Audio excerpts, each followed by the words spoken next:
Hello. Tonight, we begin with the most fascinating fairy tale. So before you get comfortable, take a moment to like the video and subscribe, but only if you genuinely enjoy what I do here. And let me know in the comments where you're tuning in from and what time it is for you. It's always fascinating to see who's joining us from around the world. Now, dim the lights.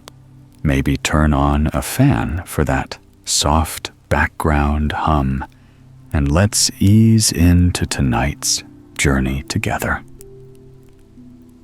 The Grateful Beasts. There was once upon a time a man and woman who had 3 fine-looking sons. But they were hence poor that they had hardly enough food for themselves, let alone their children. So the sons determined to set out into the world and to try their luck. Before starting, their mother gave them each a loaf of bread and her blessing, and having taken a tender farewell of her and their father, the 3 set forth on their travels. The youngest of the 3 brothers, whose name was Ferko, was a beautiful youth, with a splendid figure, blue eyes, fair hair, and a complexion like milk and roses. His 2 brothers were as jealous of him as they could be, for they thought that with his good looks he would be sure to be more fortunate than they would ever be. One day, all the 3 were sitting resting under a tree, for the sun was hot and they were tired of walking. Ferko fell fast asleep, but the other 2 remained awake. And the eldest said to the second brother, "What do you say to doing our brother Ferko some harm? He is so beautiful that everyone takes a fancy to him, which is more than they do to us. If we could only get him out of the way, we might succeed better." "I quite agree with you," answered the second brother, "and my advice is to eat up his loaf of bread, and then to refuse to give him a bit of ours until he has promised to let us put out his eyes or break his legs." His eldest brother was delighted with this proposal, and the 2 wicked wretches seized Ferko's loaf and ate it all up, while the poor boy was still asleep. When he did awake, he felt very hungry and turned to eat his bread. But his brothers cried out, "You ate your loaf in your sleep, you glutton, and you may starve as long as you like, but you won't get a scrap of ours." Ferko was at a loss to understand how he could have eaten in his sleep, but he said nothing, and fasted all that day and the next night. But on the following morning, he was so hungry that he burst into tears and implored his brothers to give him a little bit of their bread. Then the cruel creatures laughed and repeated what they had said the day before. But when Ferko continued to beg and beseech them, the eldest said at last, "If you will let us put out one of your eyes and break one of your legs, then we will give you a bit of our bread." At these words, poor Ferko wept more bitterly than before, and bore the torments of hunger till the sun was high in the heavens. Then he could stand it no longer, and he consented to allow his left eye to be put out and his left leg to be broken. When this was done, he stretched out his hand eagerly for the piece of bread, but his brothers gave him such a tiny scrap that the starving youth finished it in a moment and besought them for a second bit. But the more Ferko wept and told his brothers that he was dying of hunger, the more they laughed and scolded him for his greed. So he endured the pangs of starvation all that day. But when night came, his endurance gave way, and he let his right eye be put out and his right leg broken for a second piece of bread. After his brothers had thus successfully maimed and disfigured him for life, they left him groaning on the ground and continued their journey without him. Poor Ferko ate up the scrap of bread they had left him and wept bitterly, but no one heard him or came to his help. Night came on, and the poor blind youth had no eyes to close and could only crawl along the ground, not knowing in the least where he was going. But when the sun was once more high in the heavens, Ferko felt the blazing heat scorch him and sought for some cool, shady place to rest his aching limbs. He climbed to the top of a hill and lay down in the grass, and as he thought, under the shadow of a big tree. But it was no tree he leant against, but a gallows on which 2 ravens were seated. The one was saying to the other, as the weary youth lay down, "Is there anything the least wonderful or remarkable about this neighborhood?" "I should just think there was," replied the other. "Many things that don't exist anywhere else in the world. There is a lake down there below us, and anyone who bathes in it, though he were at death's door, becomes sound and well on the spot. And those who wash their eyes with the dew on this hill become as sharp-sighted as the eagle, even if they have been blind from their youth." "So, well," answered the first raven, "my eyes are in no want of this healing bath, for, heaven be praised, they are as good as ever they were. But my wing has been very feeble and weak ever since it was shot by an arrow many years ago. So let us fly at once to the lake, that I may be restored to health and strength again." And so they flew away.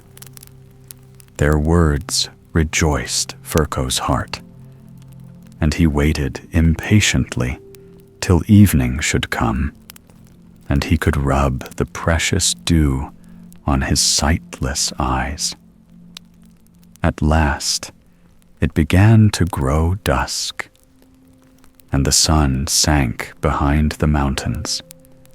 Gradually, it became cooler on the hill, and the grass grew wet with dew.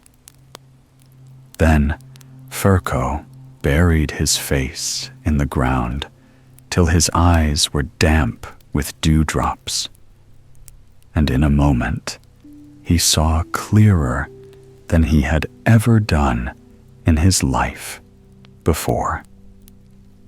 The moon was shining brightly and lighted him to the lake where he could bathe his poor broken legs.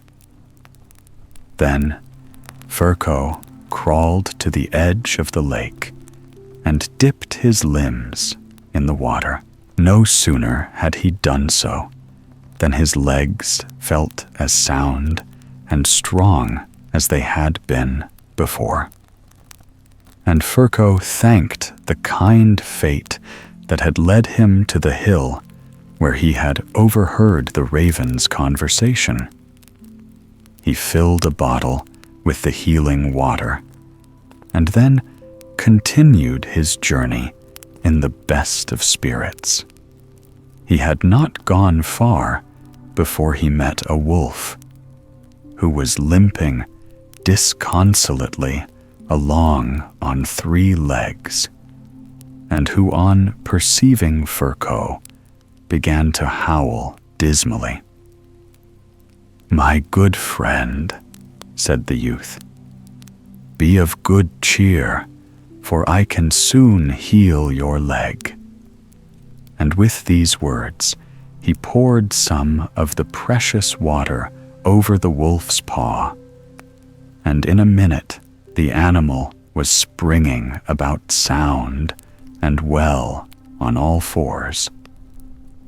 The grateful creature thanked his benefactor warmly and promised Furco to do him a good turn if he should ever need it. Furco continued his way till he came to a plowed field. Here he noticed a little mouse creeping wearily along on its hind paws, for its front paws had both been broken in a trap. Furco felt so sorry for the little beast that he spoke to it in the most friendly manner, and washed its small paws with the healing water. In a moment, the mouse was sound and whole, and after thanking the kind physician, it scampered away over the plowed furrows. Furco again proceeded on his journey, but he hadn't gone far before a queen bee flew against him, trailing 1 wing behind her, which had been cruelly torn in 2 by a big bird. Furco was no less willing to help her than he had been to help the wolf and the mouse, so he poured some healing drops over the wounded wing. On the spot, the queen bee was cured, and turning to Furco, she said, "I am most grateful for your kindness, and shall reward you some day." And with these words, she flew away, humming gaily. Then Furco wandered on for many a long day, and at length reached a strange kingdom. Here, he thought to himself, he might as well go straight to the palace and offer his services to the king of the country, for he had heard that the king's daughter was as beautiful as the day.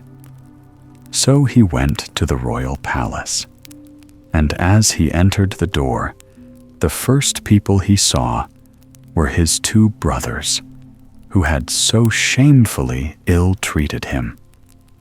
They had managed to obtain places in the king's service, and when they recognized Furco, with his eyes and legs sound and well, they were frightened to death, for they feared he would tell the king of their conduct, and that they would be hung.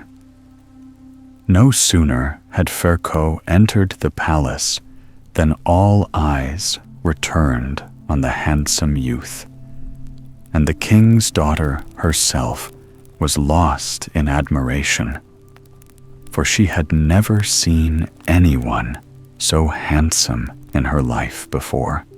His brothers noticed this and envy and jealousy were added to their fear, so much so that they determined once more to destroy him. They went to the king and told him that Ferko was a wicked magician who had come to the palace with the intention of carrying off the princess. Then the king had Ferko brought before him and said, "You are accused of being a magician who wishes to rob me of my daughter, and I condemn you to death. But if you can fulfill 3 tasks which I shall set you to do, your life shall be spared, on condition you leave the country. But if you cannot perform what I demand, you shall be hung on the nearest tree." And turning to the 2 wicked brothers, he said, "Suggest something for him to do. No matter how difficult, he must succeed in it or die." They did not think long, but replied, "Let him build, your majesty, in one day, a more beautiful palace than this. And if he fails in the attempt, let him be hung." The king was pleased with this proposal and commanded Ferko to set to work on the following day.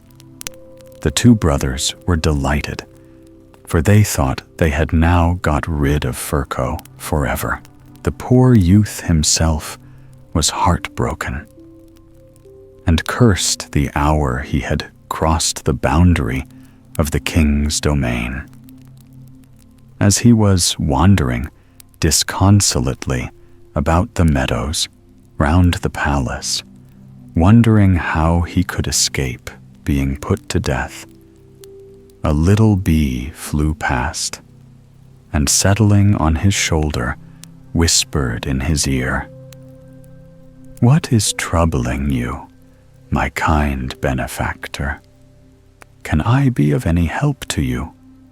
I am the bee whose wing you healed, and would like to show my gratitude in some way." Ferko recognized the queen bee and said, "Alas, how could you help me? For I have been set to do a task which no one in the whole world could do. Let him be ever such a genius. Tomorrow I must build a palace more beautiful than the king's, and it must be finished before evening." "Is that all?" answered the bee. "Then you may comfort yourself, for before the sun goes down tomorrow night, a palace shall be built, unlike any that king has dwelt in before. Just stay here till I come again and tell you that it is finished." Having said this, she flew merrily away, and Ferko, reassured by her words, lay down on the grass and slept peacefully till the next morning. Early on the following day, the whole town was on its feet, and everyone wondered how and where the stranger would build the wonderful palace. The princess alone was silent and sorrowful, and had cried all night till her pillow was wet. So much did she take the fate of the beautiful youth to heart. Ferko spent the whole day in the meadows, waiting the return of the bee. And when evening was come, the queen bee flew by, and perching on his shoulder, she said, "The wonderful palace is ready. Be of good cheer, and lead the king to the hill just outside the city walls. and humming gaily, she flew away again. Ferko went at once to the king and told him the palace was finished. The whole court went out to see the wonder, and their astonishment was great at the sight which met their eyes. A splendid palace reared itself on the hill, just outside the walls of the city, made of the most exquisite flowers that ever grew in mortal garden. The roof was all of crimson roses, the windows of lilies, the walls of white carnations, the floors of glowing auriculas and violets, the doors of gorgeous tulips and narcissi with sunflowers for knockers, and all-round hyacinths and other sweet-smelling flowers bloomed in masses, so that the air was perfumed far and near, and enchanted all who were present. This splendid palace had been built by the grateful queen bee, who had summoned all the other bees in the kingdom to help her. The king's amazement knew no bounds, and the princess's eyes beamed with delight as she turned them from the wonderful building on the delighted Ferko. But the two brothers had grown quite green with envy, and only declared the more that Ferko was nothing but a wicked magician. The king, although he had been surprised and astonished at the way his commands had been carried out, was very vexed that the stranger should escape with his life. And turning to the two brothers, he said, "He has certainly accomplished the first task, with the aid, no doubt, of his diabolical magic. But what shall we give him to do now? Let us make it as difficult as possible, and if he fails, he shall die." Then the eldest brother replied, "The corn has all been cut, but it has not yet been put into barns. Let the knave collect all the grain in the kingdom into one big heap before tomorrow night, and if as much as a stalk of corn is left, let him be put to death." The princess grew white with terror when she heard these words, but Ferko felt much more cheerful than he had done the first time, and wandered out into the meadows again, wondering how he was to get out of the difficulty. But he could think of no way of escape. The sun sank to rest, and night came on, when a little mouse started out of the grass at Ferko's feet and said to him, "I'm delighted to see you, my kind benefactor. But why are you looking so sad? Can I be of any help to you, and thus repay your great kindness to me?" Then Ferko recognized the mouse whose front paws he had healed, and replied, "Alas, how can you help me in a matter that is beyond any human power? Before tomorrow night, all the grain in the kingdom has to be gathered into one big heap, and if as much as a stalk of corn is wanting, I must pay for it with my life." "Is that all?" answered the mouse. "That needn't distress you much. Just trust in me, and before the sun sets again, you shall hear that your task is done." And with these words, the little creature scampered away into the fields. Ferko, who never doubted that the mouse would be as good as its word, lay down comforted on the soft grass and slept soundly till next morning. The day passed slowly, and with the evening came the little mouse and said, "Now there is not a single stalk of corn left in any field. They are all collected in one big heap on the hill out there." Then Ferko went joyfully to the king and told him that all he demanded had been done. And the whole court went out to see the wonder, and were no less astonished than they had been the first time. For in a heap higher than the king's palace lay all the grain of the country, and not a single stalk of corn had been left behind in any of the fields. And how had all this been done?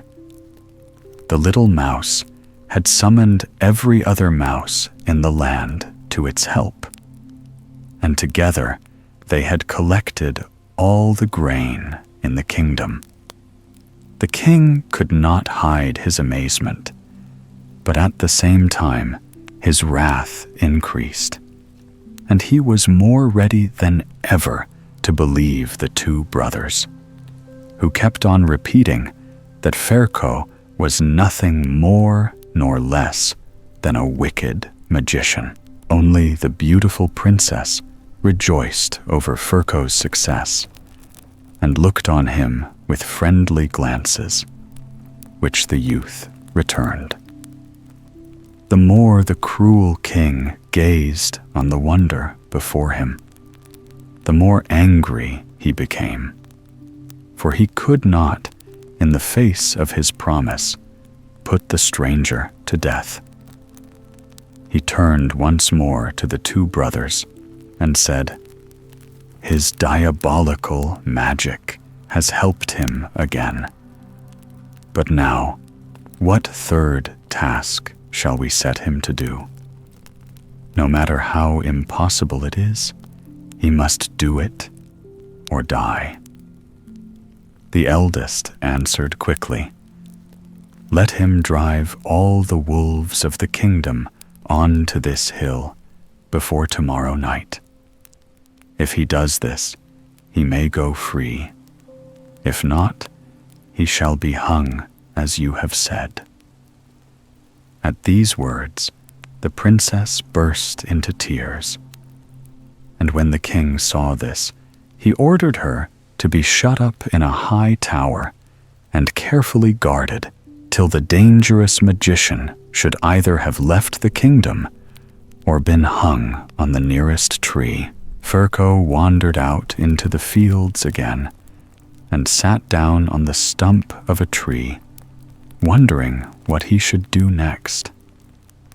Suddenly, a big wolf ran up to him, and standing still said, "I'm very glad to see you again, my kind benefactor. What are you thinking about, all alone by yourself? If I can help you in any way, only say the word, for I would like to give you a proof of my gratitude." Ferko at once recognized the wolf whose broken leg he had healed, and told him what he had to do the following day if he wished to escape with his life.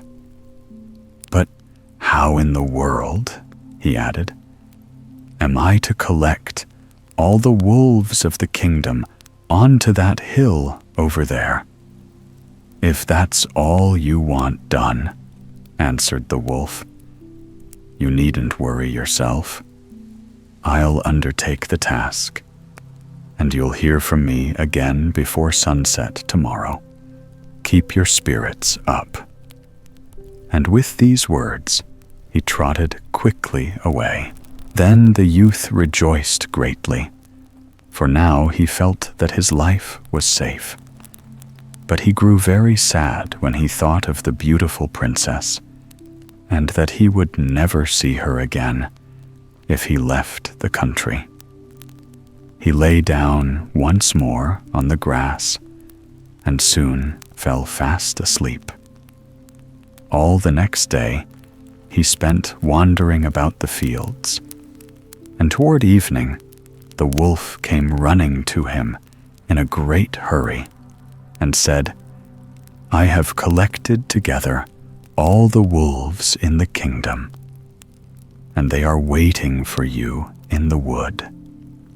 Go quickly to the king, and tell him to go to the hill, that he may see the wonder you have done with his own eyes.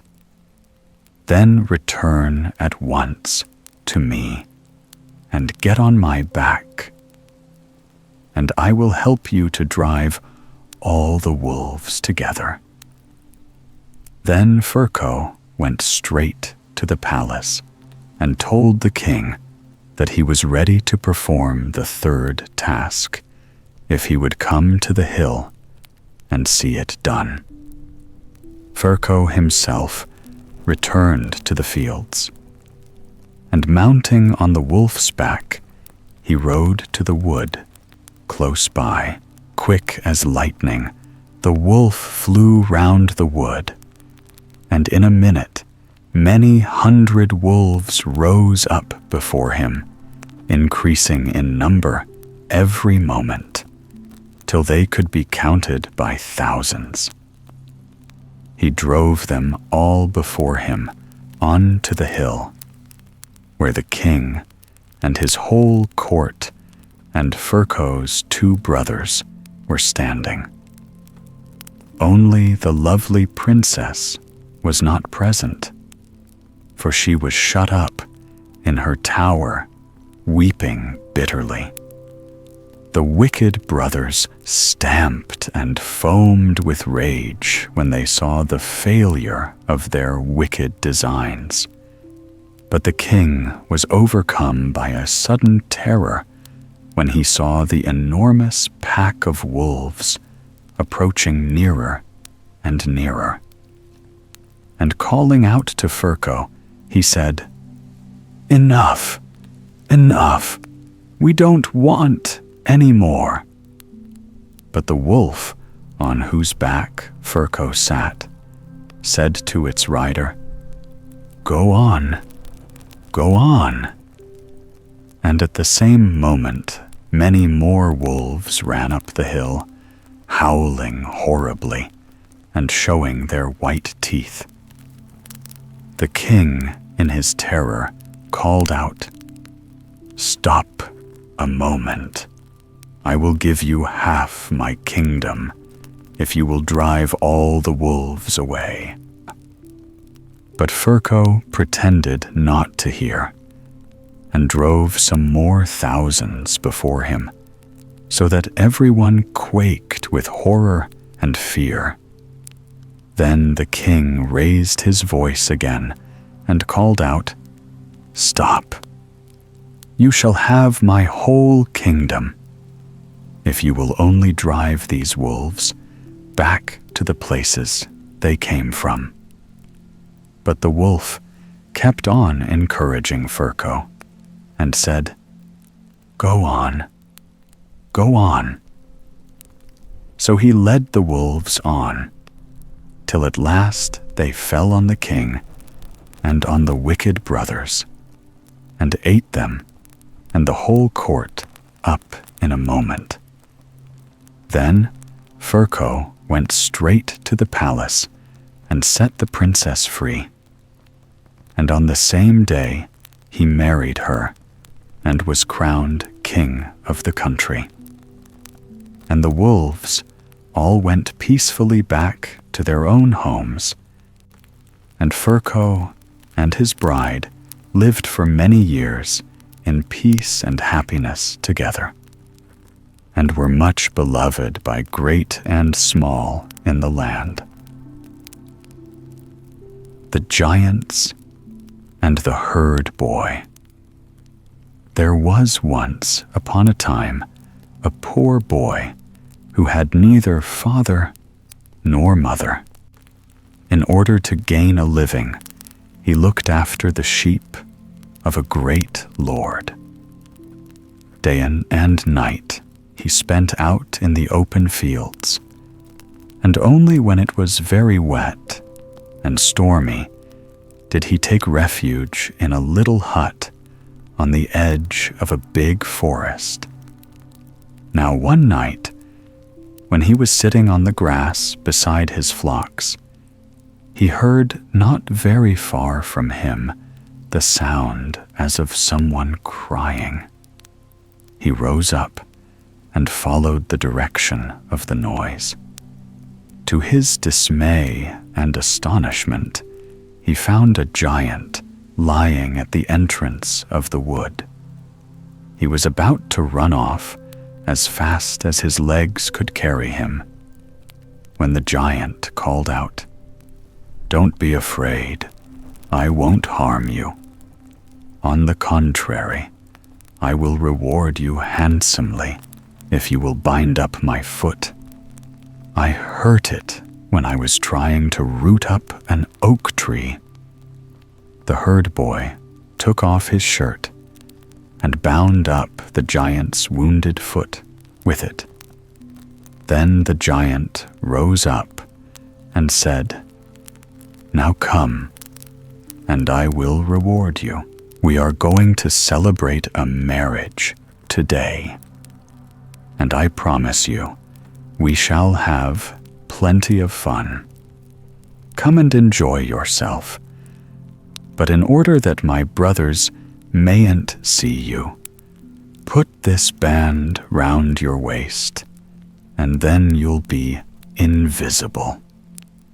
With these words, he handed the herd boy a belt, and walking on in front, he led him to a fountain where hundreds of giants and giantesses were assembled, preparing to hold a wedding. They danced and played different games till midnight. Then one of the giants tore up a plant by its roots, and all the giants and giantesses made themselves so thin that they disappeared into the earth through the hole made by the uprooting of the plant. The wounded giant remained behind to the last and called out, "Herd boy, where are you?" "Here I am, close to you," was the reply. "Touch me," said the giant, "so that you too may come with us underground." The herd boy did as he was told, and before he could have believed it possible, he found himself in a big hall, where even the walls were made of pure gold. Then, to his astonishment, he saw that the hall was furnished with the tables and chairs that belonged to his master. In a few minutes, the company began to eat and drink. The banquet was a very gorgeous one, and the poor youth fell to and ate and drank lustily. When he had eaten and drunk as much as he could, he thought to himself, "Why shouldn't I put a loaf of bread in my pocket? I shall be glad of it tomorrow." So he seized a loaf when no one was looking and stowed it away under his tunic. No sooner had he done so than the wounded giant limped up to him and whispered softly, "Herd boy, where are you?" "Here I am," replied the youth. "Then hold on to me," said the giant, "so that I may lead you up above again." So the herd boy held on to the giant, and in a few moments he found himself on the earth once more. But the giant had vanished. The herd boy returned to his sheep and took off the invisible belt, which he hid carefully in his bag. The next morning, the lad felt hungry and thought he would cut off a piece of the loaf he had carried away from the giant's wedding feast and eat it. But although he tried with all his might, he couldn't cut off the smallest piece. Then, in despair, he bit the loaf. And what was his astonishment when a piece of gold fell out of his mouth and rolled at his feet. He bit the bread a second and third time, and each time a piece of gold fell out of his mouth, but the bread remained untouched.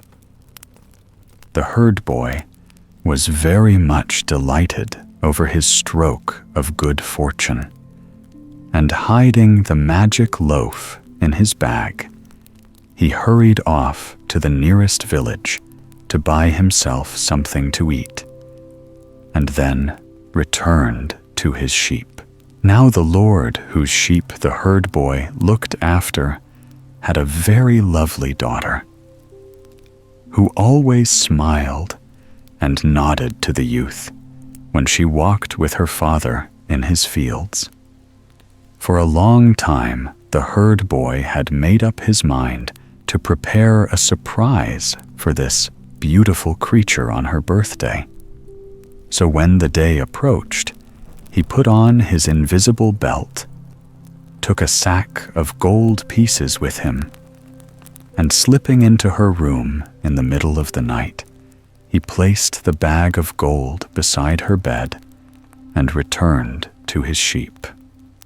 The girl's joy was great, and so was her parents'.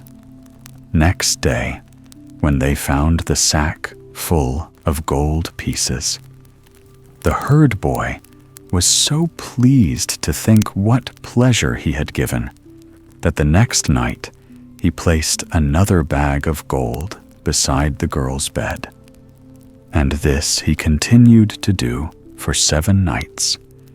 And the girl and her parents made up their minds that it must be a good fairy who brought the gold every night. But one night they determined to watch and see from their hiding place who the bringer of the sack of gold really was. On the 8th night, a fearful storm of wind and rain came on, while the herd boy was on his way to bring the beautiful girl another bag of gold. Then, for the first time, he noticed, just as he reached his master's house, that he had forgotten the belt, which made him invisible. He didn't like the idea of going back to his hut in the wind and wet, so he just stepped as he was into the girl's room, laid the sack of gold beside her, and was turning to leave the room, when his master confronted him and said, "You young rogue, so you were going to steal the gold that a good fairy brings every night, were you?" The herd boy was so taken aback by his words that he stood trembling before him and did not dare to explain his presence. Then his master spoke, "As you have hitherto always behaved well in my service, I will not send you to prison. but leave your place instantly, and never let me see your face again." So the herd boy went back to his hut, and taking his loaf and belt with him, he went to the nearest town. There he bought himself some fine clothes and a beautiful coach with 4 horses, hired 2 servants, and drove back to his master. You may imagine how astonished he was to see his herd boy returning to him in this manner. Then the youth told him of the piece of good luck that had befallen him, and asked him for the hand of his beautiful daughter. This was readily granted, and the 2 lived in peace and happiness to the end of their lives. The Invisible Prince. Once upon a time, there lived a fairy who had power over the earth, the sea, fire, and the air. And this fairy had 4 sons. The eldest, who was quick and lively, with a vivid imagination, she made Lord of Fire, which was, in her opinion, the noblest of all the elements. To the second son, whose wisdom and prudence made amends for his being rather dull, she gave the government of the earth. The third was wild and savage, and of monstrous stature, and the fairy, his mother, who was ashamed of his defects, hoped to hide them by creating him king of the seas. The youngest, who was the slave of his passions, and of a very uncertain temper, became prince of the air. Being the youngest, he was naturally his mother's favorite, but this did not blind her to his weaknesses, and she foresaw that someday he would suffer much pain through falling in love. So she thought the best thing she could do was to bring him up with a horror of women. And to her great delight, she saw this dislike only increased as he grew older. From his earliest childhood, he heard nothing but stories of princes who had fallen into all sorts of troubles through love, and she drew such terrible pictures of poor little Cupid that the young man had no difficulty in believing that he was the root of all evil.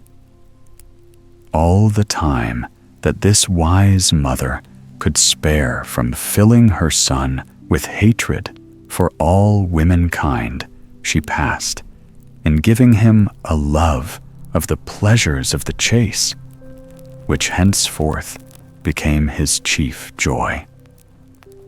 For his amusement, she had made a new forest, planted with the most splendid trees, and turned loose in it every animal that could be found in any of the 4 quarters of the globe. In the midst of this forest, she built a palace which had not its equal for beauty in the whole world. And then she considered that she had done enough to make any prince happy. Now it is all very well to abuse the god of love, but a man cannot struggle against his fate. In his secret heart, the prince got tired of his mother's constant talk on this subject. And when one day she quitted the palace to attend to some business, begging him never to go beyond the grounds, he at once jumped at the chance of disobeying her. Left to himself, the prince soon forgot the wise counsels of his mother, and feeling very much bored with his own company, he ordered some of the spirits of the air to carry him to the court of a neighboring sovereign. This kingdom was situated in the island of roses, where the climate is so delicious that the grass is always green and the flowers always sweet. The waves, instead of beating on the rocks, seemed to die gently on the shore. Clusters of golden bushes covered the land, and the vines were bent low with grapes. The king of this island had a daughter named Rosalie, who was more lovely than any girl in the whole world. No sooner had the eyes of the prince of the air rested on her than he forgot all the terrible woes which had been prophesied to him ever since he was born. For in one single moment, the plans of years are often upset. He instantly began to think how best to make himself happy, and the shortest way that occurred to him was to have Rosalie carried off by his attendant spirits. It is easy to imagine the feelings of the king when he found that his daughter had vanished. He wept her loss night and day, and his only comfort was to talk over it with a young and unknown prince who had just arrived at the court. Alas, he did not know what a deep interest the stranger had in Rosalie, for he too had seen her and had fallen a victim to her charms. One day, the king, more sorrowful than usual, was walking sadly along the seashore when, after a long silence, the unknown prince, who was his only companion, suddenly spoke.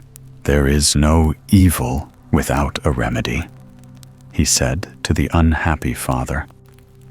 "And if you will promise me your daughter in marriage, I will undertake to bring her back to you." "You are trying to soothe me by vain promises," answered the king. "Did I not see her caught up into the air, in spite of cries which would have softened the heart of anyone but the barbarian who has robbed me of her? The unfortunate girl is pining away in some unknown land, where perhaps no foot of man has ever trod, and I shall see her no more.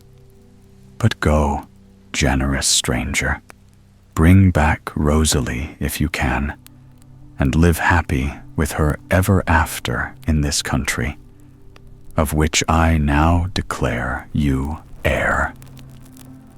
Although the stranger's name and rank were unknown to Rosalie's father, he was really the son of the king of the Golden Isle, which had for capital a city that extended from one sea to another. The walls, washed by the quiet waters, were covered with gold, which made one think of the yellow sands. Above them was a rampart of orange and lemon trees, and all the streets were paved with gold. The king of this beautiful island had one son, for whom a life of adventure had been foretold at his birth. This so frightened his father and mother that in order to comfort them, a fairy, who happened to be present at the time, produced a little pebble which she told them to keep for the prince till he grew up, as by putting it in his mouth he would become invisible, as long as he did not try to speak. for if he did, the stone would lose all its virtue. In this way, the good fairy hoped that the prince would be protected against all dangers. No sooner did the prince begin to grow out of boyhood than he longed to see if the other countries of the world were as splendid as the one in which he lived. So, under pretense of visiting some small islands that belonged to his father, he set out.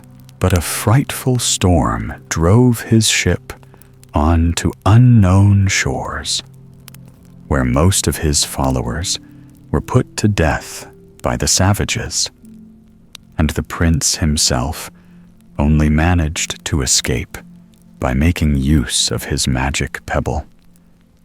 By this means, he passed through the midst of them unseen, and wandered on till he reached the coast, where he re-embarked on board his ship. The first land he sighted was the Island of Roses, and he went at once to the court of the king, Rosalie's father. The moment his eyes beheld the princess, he fell in love with her, like everyone else. He had already spent several months in this condition when the prince of the air whirled her away, to the grief and despair of every man on the island. But sad though everybody was, the prince of the Golden Isle was perfectly inconsolable, and he passed both days and nights in bemoaning his loss. "Alas," and he cried, "shall I never see my lovely princess again? Who knows where she may be, and what fairy may have her in his keeping? I am only a man, but I am strong in my love, and I will seek the whole world through till I find her." So saying, he left the court and made ready for his journey. He traveled many weary days without hearing a single word of the lost princess, till one morning, as he was walking through a thick forest, he suddenly perceived a magnificent palace standing at the end of a pine avenue, and his heart bounded to think that he might be gazing on Rosalie's prison. He hastened his steps and quickly arrived at the gate of the palace, which was formed of a single agate. The gate swung open to let him through, and he next passed successively 3 courts, surrounded by deep ditches filled with running water, with birds of brilliant plumage flying about the banks.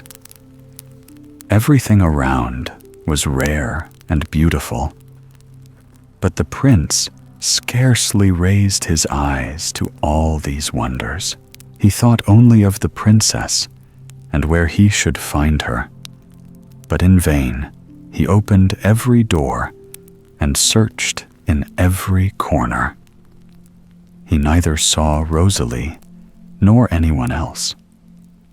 At last, there was no place left for him to search but a little wood, which contained in the center a sort of hall built entirely of orange trees, with 4 small rooms opening out of the corners.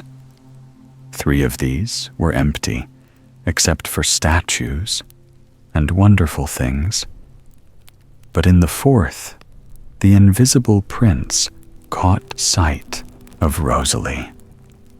His joy at beholding her again was, however, somewhat lessened by seeing that the prince of the air was kneeling at her feet and pleading his own cause. But it was in vain that he implored her to listen. she only shook her head. "No," was all she would say. "You snatched me from my father, whom I loved. And all the splendor in the world can never console me. Come, I can never feel anything towards you but hate and contempt." With these words, she turned away and entered her own apartments. Unknown to herself, the invisible prince had followed her. But fearing to be discovered by the princess in the presence of others, he made up his mind to wait quietly till dark, and employed the long hours in writing a poem to the princess, which he laid on the bed beside her. This done, he thought of nothing but how best to deliver Rosalie, and he resolved to take advantage of a visit which the Prince of the Air paid every year to his mother and brothers in order to strike the blow. One day, Rosalie was sitting alone in her room, thinking of her troubles, when she suddenly saw a pen get up from off the desk and begin to write all by itself on a sheet of white paper, as she did not know that it was guided by an invisible hand. She was very much astonished, and the moment that the pen had ceased to move, she instantly went over to the table, where she found some lovely verses, telling her that another shared her distresses, whatever they might be, and loved her with all his heart, and that he would never rest until he had delivered her from the hands of the man she hated.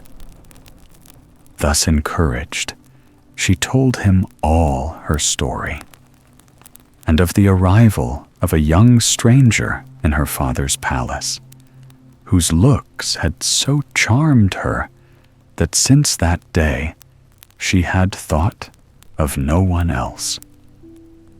At these words, the prince could contain himself no longer. He took the pebble from his mouth and flung himself at Rosalie's feet. When they had got over the first rapture of meeting, they began to make plans to escape from the power of the Prince of the Air. But this did not prove easy, for the magic stone would only serve for one person at a time, and in order to save Rosalie, the Prince of the Golden Isle would have to expose himself to the fury of his enemy. But Rosalie would not hear of this. "No, Prince," she said, "since you are here, this island no longer feels a prison. Besides, you are under the protection of a fairy, who always visits your father's court at this season. Go instantly and seek her, and when she is found, implore the gift of another stone with similar powers. Once you have that, there will be no further difficulty in the way of escape." The Prince of the Air returned a few days later from his mother's palace, but the invisible prince had already set out. He had, however, entirely forgotten the road by which he had come, and lost himself for so long in the forest, that when at last he reached home, the fairy had already left, and, in spite of all his grief, there was nothing for it but to wait till the fairy's next visit, and allow Rosalie to suffer 3 months longer. This thought drove him to despair, and he had almost made up his mind to return to the place of her captivity.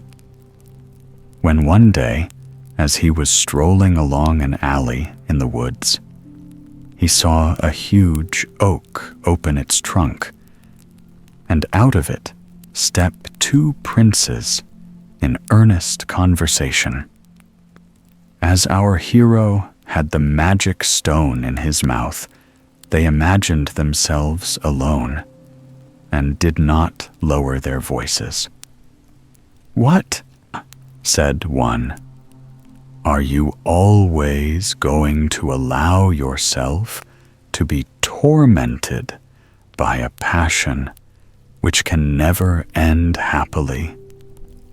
And in your whole kingdom, can you find nothing else to satisfy you?" "What is the use," replied the other, "of being prince of the gnomes and having a mother who is queen over all the four elements, if I cannot win the love of the Princess Argentine?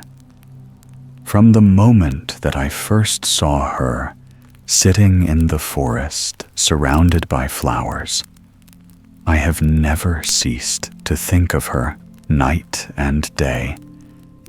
And although I love her, I am quite convinced that she will never care for me. You know that I have in my palace the cabinets of the years. In the first, great mirrors reflect the past. In the second, we contemplate the present. In the third, the future can be read. It was here that I fled after I had gazed on the Princess Argentine, but instead of love, I only saw scorn and contempt. Think how great must be my devotion when, in spite of my fate, I still love on. Now the Prince of the Golden Isle was enchanted with this conversation, for the Princess Argentine was his sister, and he hoped by means of her influence over the Prince of the Gnomes to obtain from his brother the release of Rosalie. So he joyfully returned to his father's palace, where he found his friend the fairy, who at once presented him with a magic pebble like his own. As may be imagined, he lost no time in setting out to deliver Rosalie, and traveled so fast that he soon arrived at the forest, in the midst of which she lay a captive. But though he found the palace, he did not find Rosalie. He hunted high and low, but there was no sign of her, and his despair was so great that he was ready 1,000 times over to take his own life. At last, he remembered the conversation of the two princes about the cabinets of the years, and that if he could manage to reach the oak tree, he would be certain to discover what had become of Rosalie. Happily, he soon found out the secret of the passage and entered the cabinet of the present, where he saw reflected in the mirrors the unfortunate Rosalie sitting on the floor, weeping bitterly, and surrounded with genii who never left her night or day.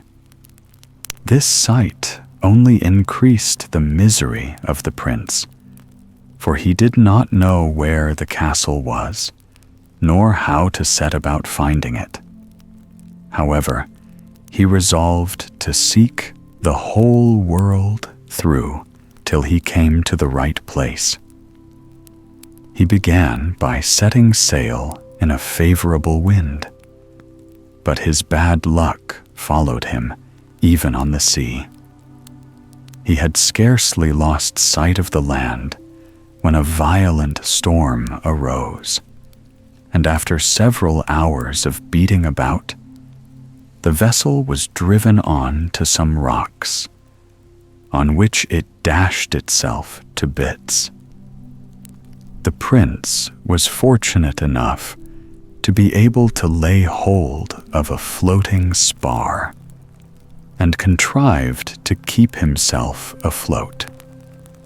And after a long struggle with the winds and waves, he was cast upon a strange island. But what was his surprise, on reaching the shore, to hear sounds of the most heart-rending distress, mingled with the sweetest songs which had ever charmed him. His curiosity was instantly roused, and he advanced cautiously till he saw 2 huge dragons guarding the gate of a wood. They were terrible indeed to look upon. Their bodies were covered with glittering scales. Their curly tails extended far over the land. Flames darted from their mouths and noses, and their eyes would have made the bravest shudder. But as the prince was invisible, and they did not see him, he slipped past them into the wood. He found himself at once in a labyrinth, and wandered about for a long time without meeting anyone. In fact, the only sight he saw was a circle of human hands sticking out of the ground above the wrist, each with a bracelet of gold, on which a name was written.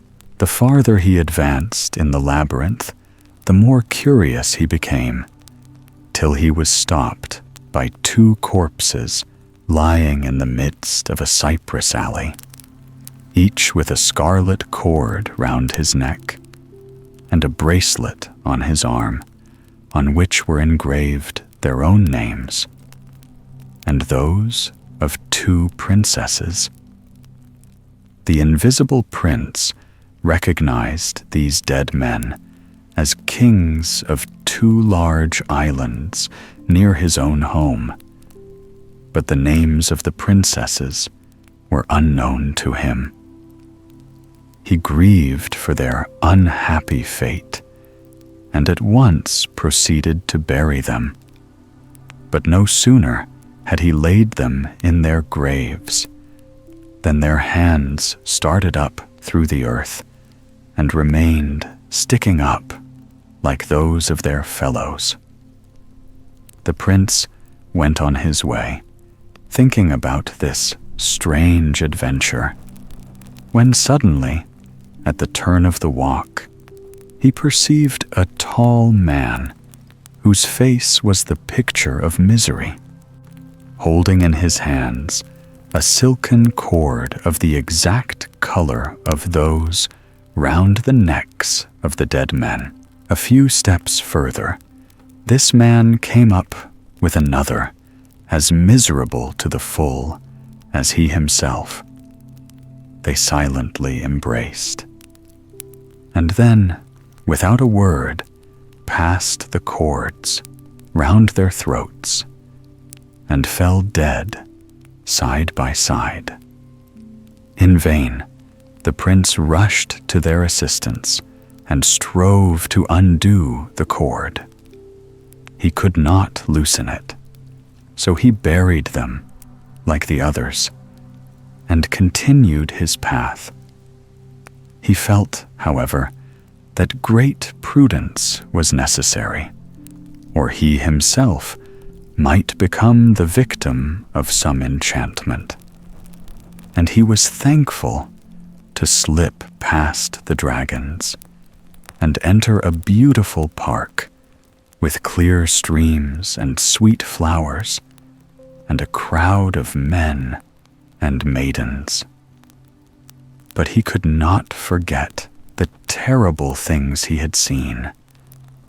and hoped eagerly for a clue to the mystery. Noticing two young people talking together, he drew near thinking that he might get some explanation of what puzzled him. And so he did. "You swear," said the prince, "that you will love me till you die. But I fear your faithless heart, and I feel that I shall soon have to seek the fairy Despair, ruler of half this island. She carries off the lovers who have been cast away by their mistresses and wish to have done with life. She places them in a labyrinth where they are condemned to walk forever, with a bracelet on their arms and a cord round their necks, unless they meet another as miserable as themselves. Then the cord is pulled, and they lie where they fall, till they are buried by the first passer-by. Terrible as this death would be," added the prince, "it would be sweeter than life if I had lost your love, sir." The sight of all these happy lovers only made the prince grieve the more, and he wandered along the seashore, spending his days. But one day he was sitting on a rock, bewailing his fate and the impossibility of leaving the island, when all in a moment the sea appeared to raise itself nearly to the skies, and the caves echoed with hideous screams. As he looked, a woman rose from the depths of the sea, flying madly before a furious giant. The cries she uttered softened the heart of the prince. He took the stone from his mouth, and drawing his sword, he rushed after the giant, so as to give the lady time to escape. But hardly had he come within reach of the enemy than the giant touched him with a ring that he held in his hand, and the prince remained immovable where he stood. The giant then hastily rejoined his prey, and seizing her in his arms, he plunged her into the sea.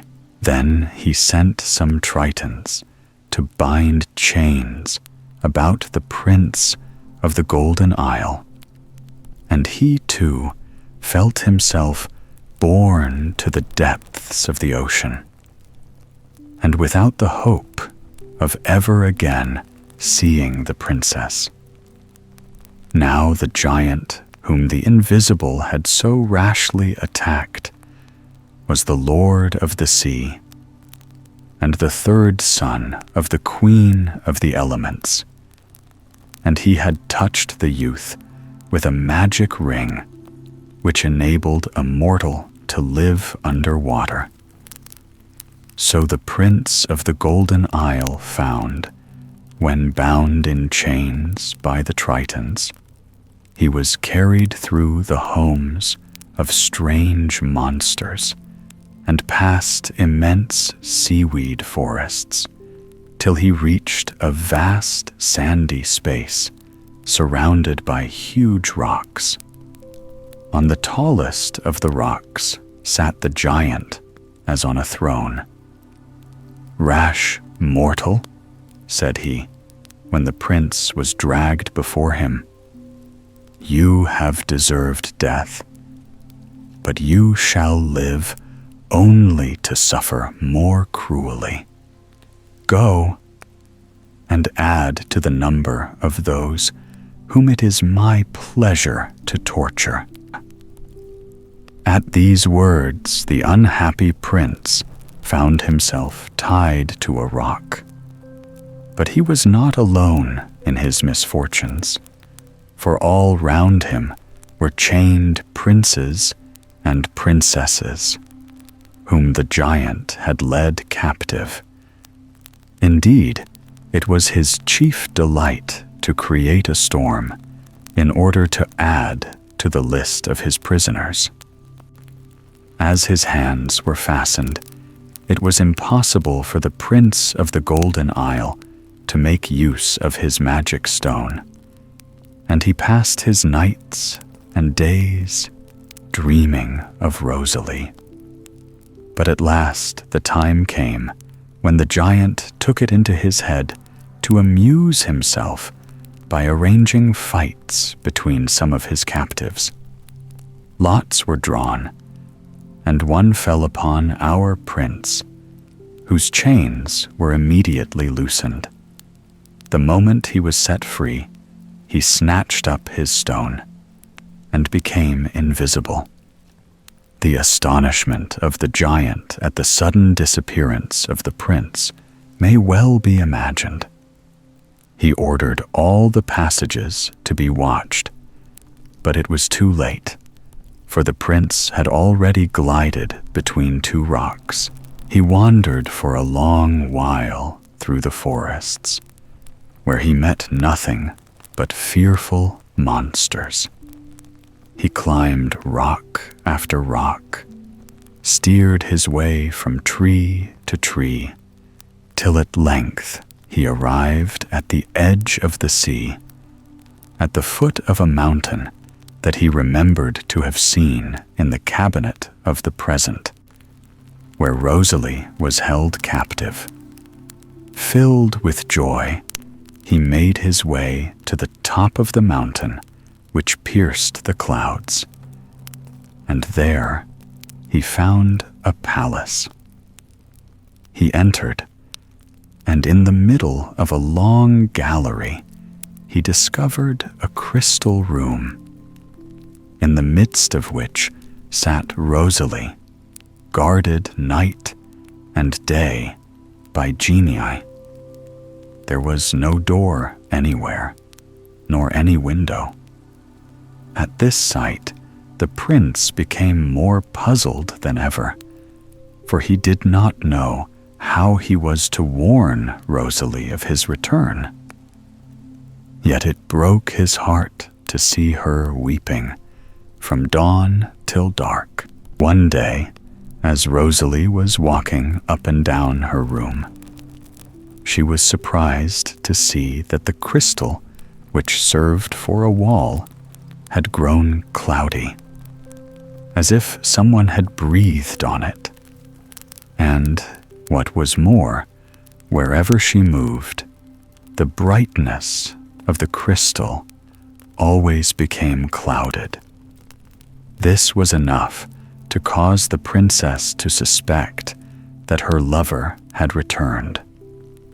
In order to set the prince of the air's mind at rest, she began by being very gracious to him, so that when she begged that her captivity might be a little lightened, she should not be refused. At first, the only favor she asked was to be allowed to walk for 1 hour every day up and down the long gallery. This was granted, and the invisible prince speedily took the opportunity of handing her the stone, which she at once slipped into her mouth. No words can paint the fury of her captor at her disappearance. He ordered the spirits of the air to fly through all space and to bring back Rosalie wherever she might be. They instantly flew off to obey his commands and spread themselves over the whole earth. Meantime, Rosalie and the invisible prince had reached, hand in hand, a door of the gallery which led through a terrace into the gardens. In silence, they glided along and thought themselves already safe, when a furious monster dashed itself by accident against Rosalie and the invisible prince, and in her fright she let go his hand. No one can speak as long as he is invisible. And besides, they knew that the spirits were all around them, and at the slightest sound they would be recognized. So all they could do was to feel about in the hope that their hands might once more meet. But alas, the joy of my liberty lasted but a short time. The princess, having wandered in vain up and down the forest, stopped at last on the edge of a fountain. As she walked, she wrote on the trees, "If ever the prince, my lover, comes this way, let him know that it is here I dwell, and that I sit daily on the edge of this fountain, mingling my tears with its waters." These words were read by one of the genii, who repeated them to his master. The prince of the air, in his turn making himself invisible, was led to the fountain and waited for Rosalie. When she drew near, he held out his hand, which she grasped eagerly, taking it for that of her lover. And seizing his opportunity, the prince passed a cord round her arms, and throwing off his invisibility, cried to his spirits to drag her into the lowest pit. It was at this moment that the invisible prince appeared, and at the sight of the prince of the genii mounting into the air, holding a silken cord, he guessed instantly that he was carrying off Rosalie. He felt so overwhelmed by despair that he thought for an instant of putting an end to his life. "Can I survive my misfortunes?" he cried. "I fancied I had come to an end of my troubles, and now they are worse than ever. What will become of me? Never can I discover the place where this monster will hide Rosalie." The unhappy youth had determined to let himself die, and indeed his sorrow alone was enough to kill him, when the thought that by means of the cabinets of the years he might find out where the princess was imprisoned gave him a little ray of comfort. So he continued to walk on through the forest, and after some hours he arrived at the gate of a temple, guarded by 2 huge lions. Being invisible, he was able to enter unharmed.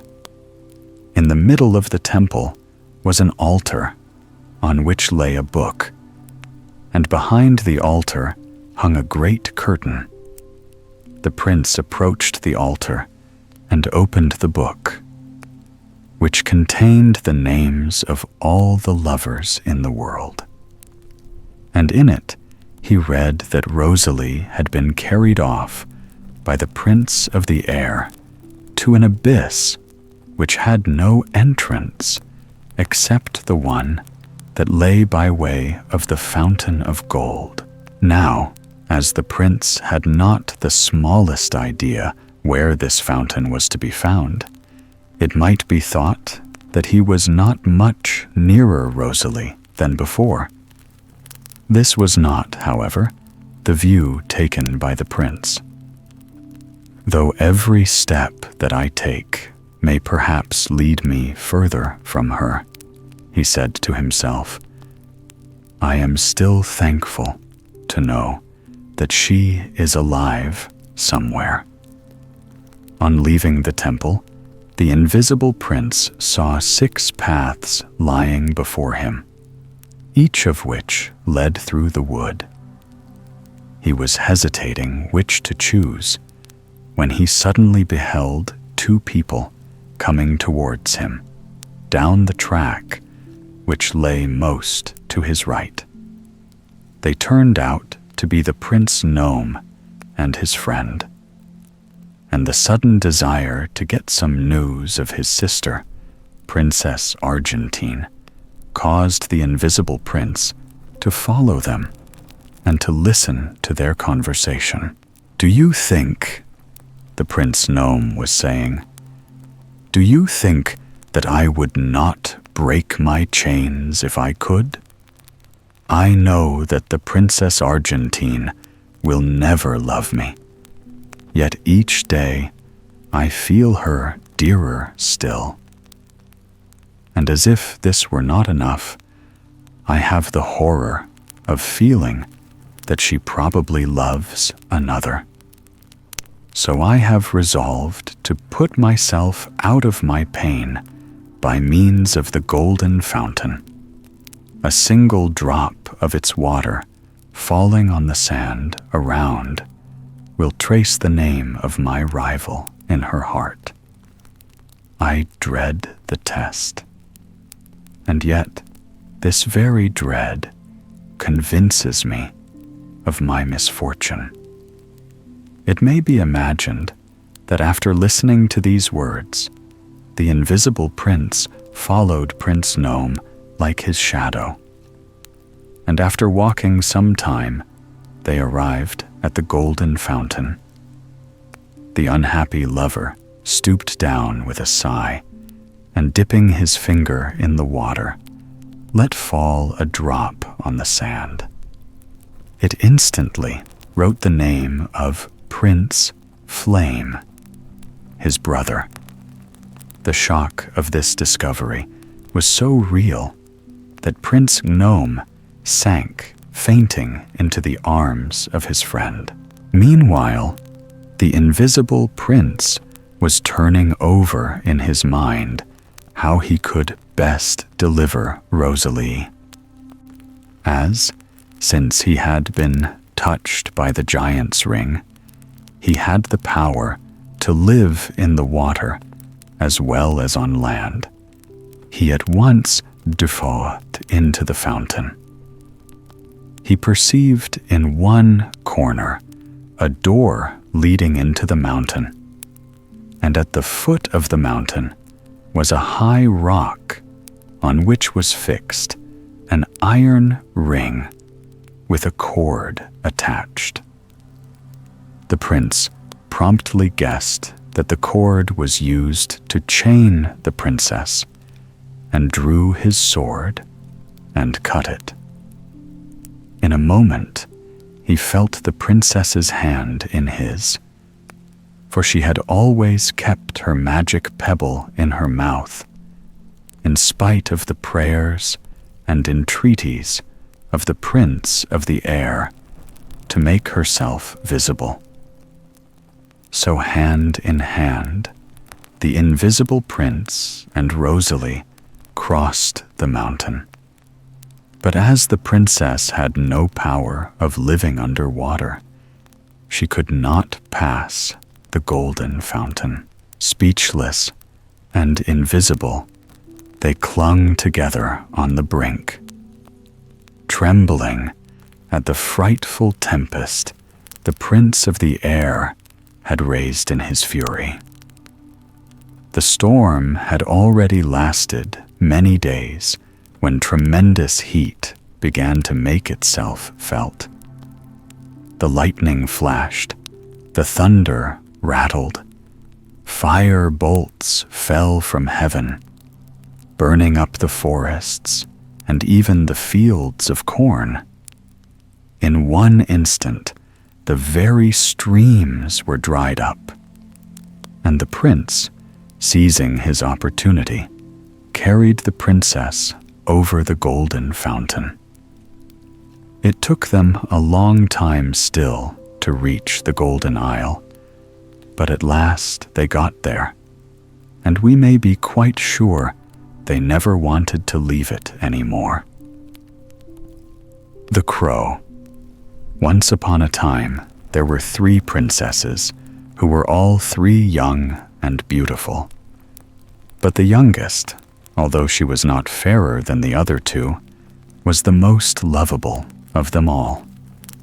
About half a mile from the palace in which they lived, there stood a castle, which was uninhabited and almost a ruin. But the garden which surrounded it was a mass of blooming flowers, and in this garden the youngest princess used often to walk. One day, when she was pacing to and fro under the lime trees, a black crow hopped out of a rose bush in front of her. The poor beast was all torn and bleeding, and the kind little princess was quite unhappy about it. When the crow saw this, it turned to her and said, "I am not really a black crow, but an enchanted prince who has been doomed to spend his youth in misery. If you only liked, princess, you could save me, but you would have to say goodbye to all your own people and come and be my constant companion in this ruined castle. There is one habitable room in it, in which there is a golden bed. There you will have to live all by yourself. And don't forget that whatever you may see or hear in the night, you must not scream out. For if you give as much as a single cry, my sufferings will be doubled." The good-natured princess at once left her home and her family, and hurried to the ruined castle, and took possession of the room with the golden bed. When night approached, she lay down, but though she shut her eyes tight, sleep would not come. At midnight, she heard to her great horror someone coming along the passage, and in a minute her door was flung wide open, and a troop of strange beings entered the room.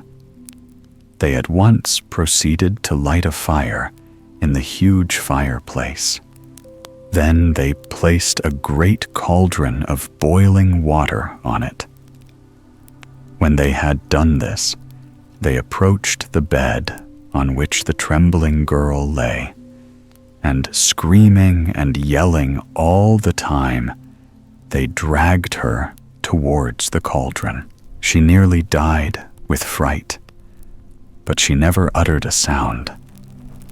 Then, of a sudden, the cock crew, and all the evil spirits vanished.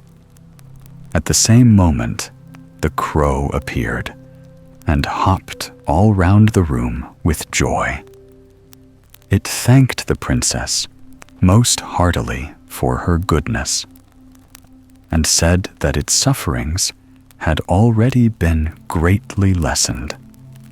Now, one of the princess's elder sisters, who was very inquisitive, had found out about everything, and went to pay her youngest sister a visit in the ruined castle. She implored her so urgently to let her spend the night with her in the golden bed, that at last the good-natured little princess consented. But at midnight, when the odd folk appeared, the elder sister screamed with terror, and from this time on, the youngest princess insisted always on keeping watch alone. So she lived in solitude all the daytime, and at night she would have been frightened had she not been so brave. But every day the crow came and thanked her for her endurance, and assured her that his sufferings were far less than they had been. And so 2 years passed away, when one day the crow came to the princess and said, "In another year I shall be freed from the spell I am under at present, because then the 7 years will be over. But before I can resume my natural form and take possession of the belongings of my forefathers, you must go out into the world and take service as a maidservant." The young princess consented at once, and for a whole year she served as a maid. But in spite of her youth and beauty, she was very badly treated and suffered many things. One evening, when she was spinning flax and had worked her little white hands weary, she heard a rustling beside her and a cry of joy. Then she saw a handsome youth standing beside her, who knelt down at her feet and kissed the little weary white hands. "I am the prince," he said, "who you, in your goodness, when I was wandering about in the shape of a black crow, freed from the most awful torments. Come now to my castle with me, and let us live there happily together." So they went to the castle where they had both endured so much. But when they reached it, it was difficult to believe that it was the same, for it had all been rebuilt and done up again. And there they lived for 100 years, 100 years of joy and happiness. How 6 men traveled through the wide world. There was once upon a time a man who understood all sorts of arts. He served in the war and bore himself bravely and well. But when the war was over, he got his discharge and set out on his travels with 3 farthings of his pay in his pocket. "Wait," he said, "that does not please me. Only let me find the right people, and the king shall yet give me all the treasures of his kingdom." He strode angrily into the forest, and there he saw a man standing who had uprooted 6 trees as if they were straws. He said to him, "Will you be my servant and travel with me?" "Yes," he answered. "But first of all, I will take this little bundle of sticks home to my mother." And he took one of the trees and wound it round the other 5, raised the bundle on his shoulders, and bore it off. Then he came back and went with his master, who said, "We 2 ought to be able to travel through the wide world." And when they had gone a little way, they came upon a hunter who was on his knees, his gun on his shoulder, aiming at something. The master said to him, "Hunter, what are you aiming at?" He answered, 2 miles from this place sits a fly on a branch of an oak. I want to shoot out its left eye." "Oh, go with me," said the man. "If we 3 are together, we shall easily travel through the wide world." The hunter agreed and went with him. And they came to 7 windmills whose sails were going round quite fast, and yet there was not a breath of wind, nor was a leaf moving. The man said, "I don't know what is turning those windmills. There is not the slightest breeze blowing." So he walked on with his servants, and when they had gone 2 miles, they saw a man sitting on a tree, holding one of his nostrils and blowing out of the other. "Fellow, what are you puffing at up there?" asked the man. He replied, "2 miles from this place are standing 7 windmills. See, I am blowing to drive them round." "Oh, go with me," said the man. "If we 4 are together, we shall easily travel through the wide world." So the blower got down and went with him. And after a time, they saw a man who was standing on one leg, and had unstrapped the other and laid it near him. Then said the master, "You have made yourself very comfortable to rest." "I am a runner," answered he, "and so that I shall not go too quickly, I have unstrapped one leg. When I run with 2 legs, I go faster than a bird flies." "Oh, go with me. If we 5 are together, we shall easily travel through the wide world." So he went with him, and not long afterwards they met a man who wore a little hat, but he had it slouched over one ear. "Manners, manners," said the master to him. "Don't hang your hat over one ear. You look like a madman."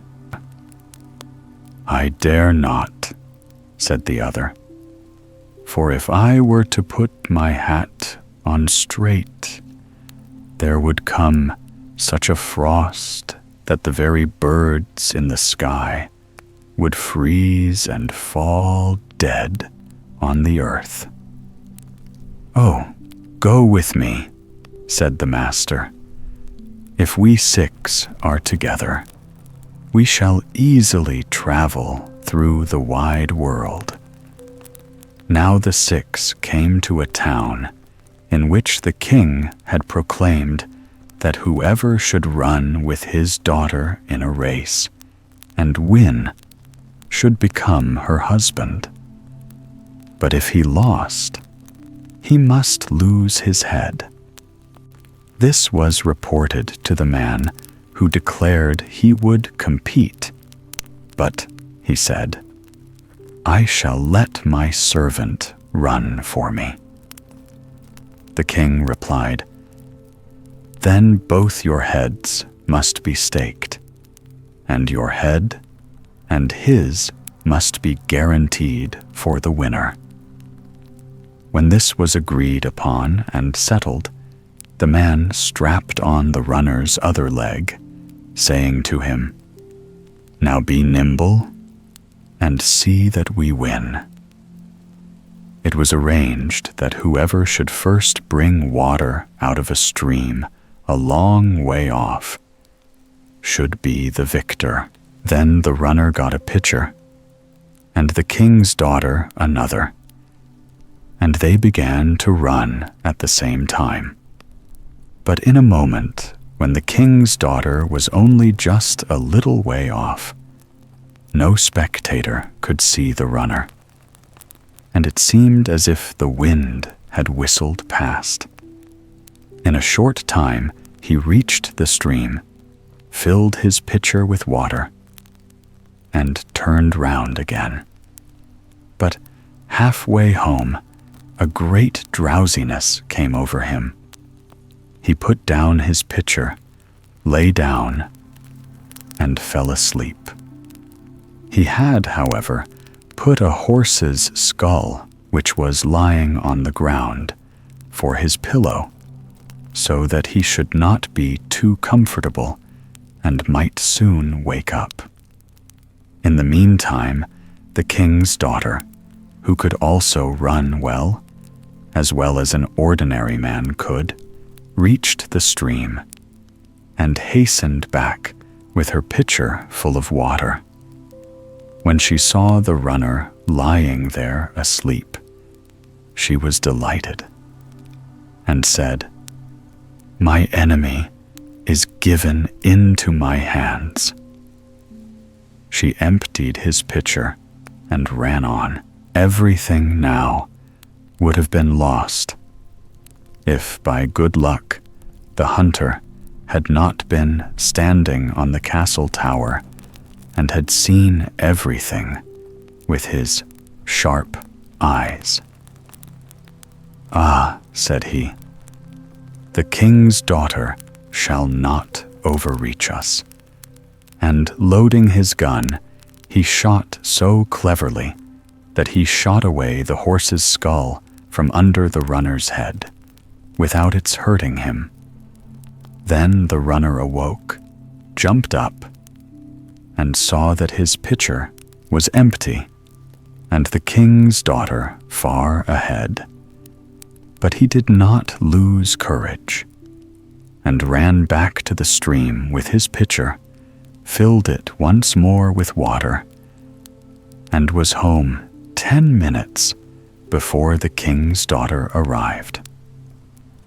"Look," said he, "I have only just exercised my legs. That was nothing of a run." But the king was angry, and his daughter even more so, that she should be carried away by a common, discharged soldier. They consulted together how they could destroy both him and his companions. "Then," said the king to her, "I have found a way. Don't be frightened. They shall not come home again." He said to them, "You must now make merry together, and eat and drink." And he led them into a room which had a floor of iron. The doors were also of iron, and the windows were barred with iron.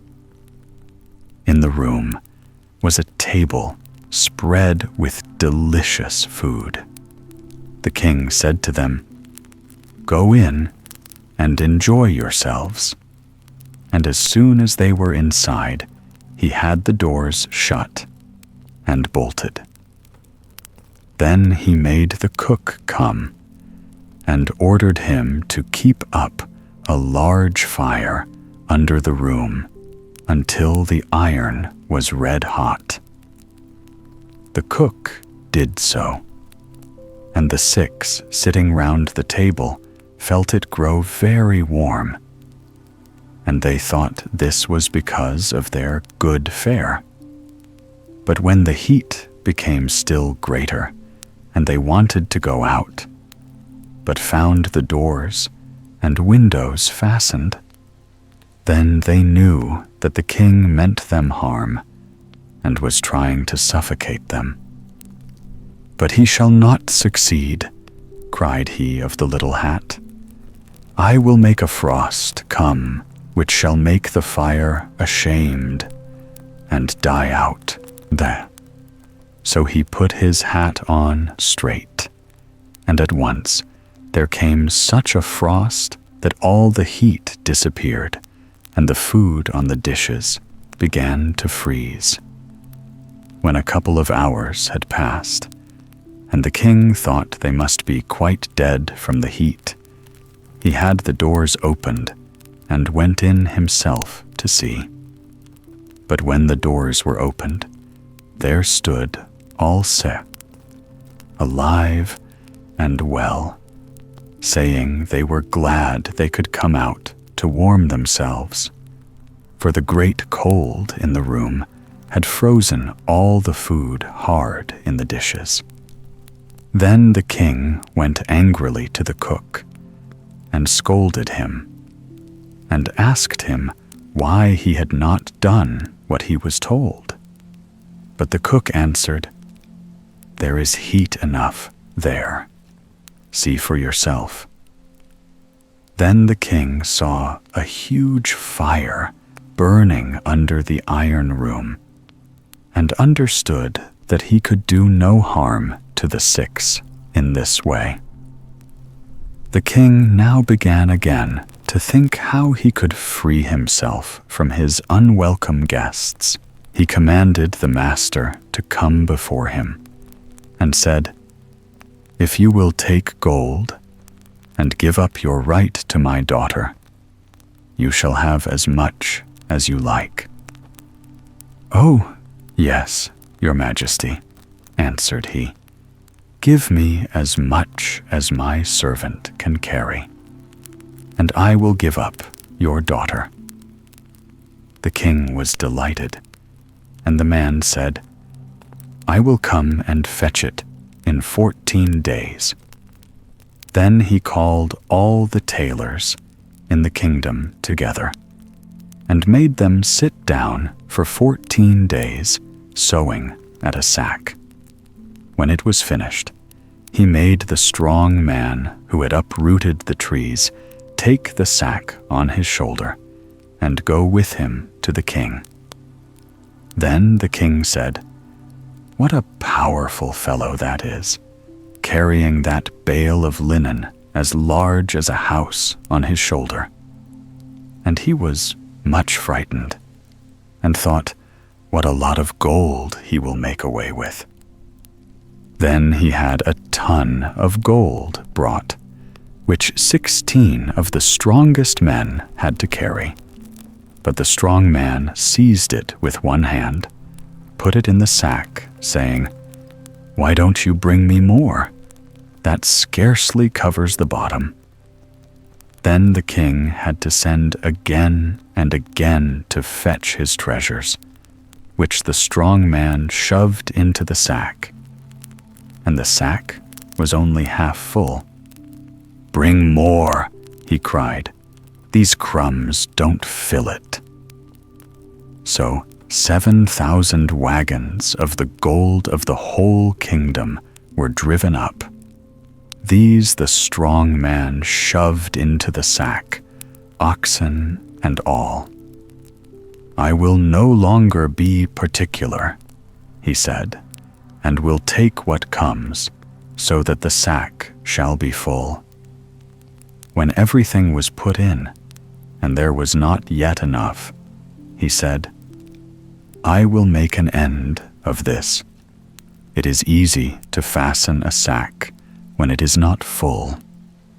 Then he threw it on his back and went with his companions. Now, when the king saw how a single man was carrying away the wealth of the whole country, he was very angry, and made his cavalry mount and pursue the 6, and bring back the strong man with the sack. 2 regiments soon overtook them, and called to them, "You are prisoners. Lay down the sack of gold, or you shall be cut down." "What do you say?" said the blower. "We are prisoners? Before that, you shall dance in the air." And he held one nostril and blew with the other at the 2 regiments. They were separated and blown away in the blue sky over the mountains, one this way and the other that. A sergeant major cried for mercy, saying he had 9 wounds and was a brave fellow and did not deserve this disgrace. So the blower let him off, and he came down without hurt. Then he said to him, "Now go home to the king, and say that if he sends any more cavalry, I will blow them all into the air." When the king received the message, he said, "Let the fellows go. They are bewitched." Then the 6 brought the treasure home, shared it among themselves, and lived contentedly till the end of their days. The Wizard King. In very ancient times, there lived a king whose power lay not only in the vast extent of his dominions, but also in the magic secrets of which he was master. After spending the greater part of his early youth in pleasure, he met a princess of such remarkable beauty that he at once asked her hand in marriage, and, having obtained it, considered himself the happiest of men. After a year's time, a son was born, worthy in every way of such distinguished parents, and much admired by the whole court. As soon as the queen thought him strong enough for a journey, she set out with him secretly to visit her fairy godmother. I said secretly, because the fairy had warned the queen that the king was a magician, and as from time immemorial, there had been a standing feud between the fairies and the wizards, he might not have approved of his wife's visit. The fairy godmother, who took the deepest interest in all the queen's concerns, and who was much pleased with the little prince, endowed him with the power of pleasing everybody from his cradle, as well as with a wonderful ease in learning everything which could help to make him a perfectly accomplished prince. Accordingly, to the delight of his teachers, he made the most rapid progress in his education, constantly surpassing everyone's expectations. Before he was many years old, however, he had the great sorrow of losing his mother, whose last words were to advise him never to undertake anything of importance without consulting the fairy under whose protection she had placed him. The prince's grief at the death of his mother was great, but it was nothing compared to that of the king, his father, who was quite inconsolable for the loss of his dear wife. Neither time nor reason seemed to lighten his sorrow, and the sight of all the familiar faces and things about him only served to remind him of his loss. He therefore resolved to travel for change, and by means of his magic art was able to visit every country he came to see under different shapes, returning every few weeks to the place where he had left a few followers. Having traveled from land to land in this fashion, without finding anything to rivet his attention, it occurred to him to take the form of an eagle. And in this shape, he flew across many countries and arrived at length in a new and lovely spot, where the air seemed filled with the scent of jessamine and orange flowers with which the ground was thickly planted. Attracted by the sweet perfume, he flew lower and perceived some large and beautiful gardens filled with the rarest flowers, and with fountains throwing up their clear waters into the air in 100 different shapes. A wide stream flowed through the garden, and on it floated richly ornamented barges and gondolas filled with people dressed in the most elegant manner and covered with jewels. In one of these barges sat the queen of that country with her only daughter, a maiden more beautiful than the day star, and attended by the ladies of the court. No more exquisitely lovely mortal was ever seen than this princess, and it needed all an eagle's strength of sight to prevent the king being hopelessly dazzled. He perched on the top of a large orange tree, whence he was able to survey the scene and to gaze at pleasure on the princess's charms.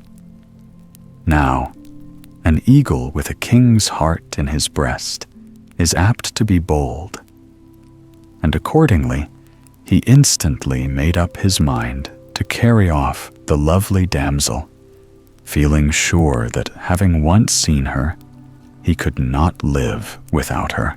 He waited till he saw her in the act of stepping ashore, when, suddenly swooping down, he carried her off before her equerry in attendance had advanced to offer her his hand. The princess, on finding herself in an eagle's talons, uttered the most heartbreaking shrieks and cries. But her captor, though touched by her distress, would not abandon his lovely prey, and continued to fly through the air too fast to allow of his saying anything to comfort her. At length, when he thought they had reached a safe distance, he began to lower his flight, and gradually descending to earth, deposited his burden in a flowery meadow. He then entreated her pardon for his violence, and told her that he was about to carry her to a great kingdom over which he ruled, and where he desired she should rule with him, adding many tender and consoling expressions. For some time the princess remained speechless, but recovering herself a little, she burst into a flood of tears. The king, much moved, said, "Adorable princess, dry your tears. I implore you. My only wish is to make you the happiest person in the world." "If you speak truth, my lord," replied the princess, "restore to me the liberty you have deprived me of. Otherwise, I can only look on you as my worst enemy." The king retorted that her opposition filled him with despair, but that he hoped to carry her to a place where all around would respect her, and where every pleasure would surround her.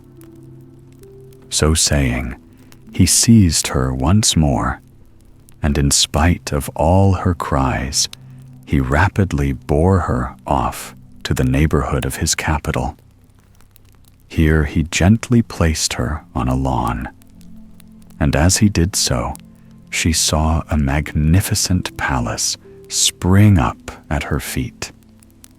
The architecture was imposing, and in the interior, the rooms were handsome and furnished in the best possible taste. The princess, who expected to be quite alone, was pleased at finding herself surrounded by a number of pretty girls, all anxious to wait on her, whilst a brilliantly colored parrot said the most agreeable things in the world. On arriving at this palace, the king had resumed his own form, and though no longer young, he might well have pleased any other than this princess, who had been so prejudiced against him by his violence that she could only regard him with feelings of hatred. which she was at no pains to conceal. The king hoped, however, that time might not only soften her anger, but accustom her to his sight. He took the precaution of surrounding the palace with a dense cloud, and then hastened to his court, where his prolonged absence was causing much anxiety. The prince and all the courtiers were delighted to see their beloved king again, but they had to submit themselves to more frequent absences than ever on his part. He made business a pretext for shutting himself up in his study, but it was really in order to spend the time with the princess, who remained inflexible. Not being able to imagine what could be the cause of so much obstinacy, the king began to fear, lest, in spite of all his precautions, she might have heard of the charms of the prince, his son, whose goodness, youth, and beauty made him adored at court. This idea made him horribly uneasy, and he resolved to remove the cause of his fears by sending the prince on his travels, escorted by a magnificent retinue. The prince, after visiting several courts, arrived at the one where the lost princess was still deeply mourned. The king and queen received him most graciously, and some festivities were revived to do him honor. One day, when the prince was visiting the queen in her own apartments, he was much struck by a most beautiful portrait. He eagerly inquired whose it was, and the queen, with many tears, told him it was all that was left her of her beloved daughter, who had suddenly been carried off, she knew neither where nor how. The prince was deeply moved, and vowed that he would search the world for the princess, and take no rest till he had found and restored her to her mother's arms. The queen assured him of her eternal gratitude, and promised, should he succeed, to give him her daughter in marriage, together with all the estates she herself owned. The prince, far more attracted by the thoughts of possessing the princess than her promised dower, set forth in his quest after taking leave of the king and queen, the latter giving him a miniature of her daughter, which she was in the habit of wearing. His first act was to seek the fairy under whose protection he had been placed, and he implored her to give him all the assistance of her art and counsel in this important matter. After listening attentively to the whole adventure, the fairy asked for time to consult her books.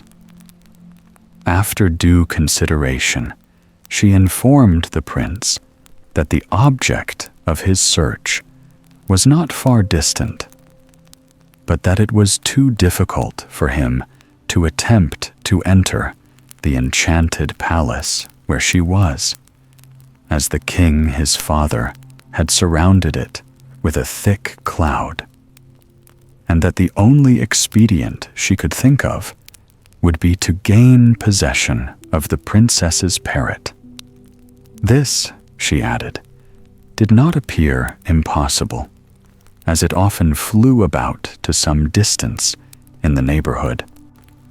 Having told the prince all this, the fairy went out in hopes of seeing the parrot, and soon returned with the bird in her hand. She promptly shut it up in a cage, and touching the prince with her wand, transformed him into an exactly similar parrot, after which she instructed him how to reach the princess. The prince reached the palace in safety, but was so dazzled at first by the princess's beauty, which far surpassed his expectations, that he was quite dumb for a time. The princess was surprised and anxious, and fearing the parrot, who was her greatest comfort, had fallen ill. She took him in her hand and caressed him. This soon reassured the prince and encouraged him to play his part well, and he began to say 1,000 agreeable things which charmed the princess. Presently, the king appeared, and the parrot noticed with joy how much he was disliked. As soon as the king left, the princess retired to her dressing room. The parrot flew after her and overheard her lamentations at the continued persecutions of the king, who had pressed her to consent to their marriage. The parrot said so many clever and tender things to comfort her that she began to doubt whether this could indeed be her own parrot.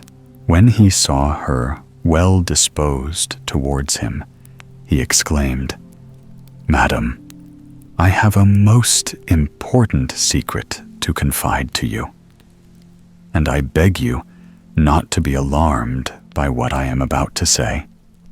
I am here on behalf of the Queen, your mother, with the object of delivering your highness, to prove which, behold this portrait which she gave me herself." So saying, he drew forth the miniature from under his wing.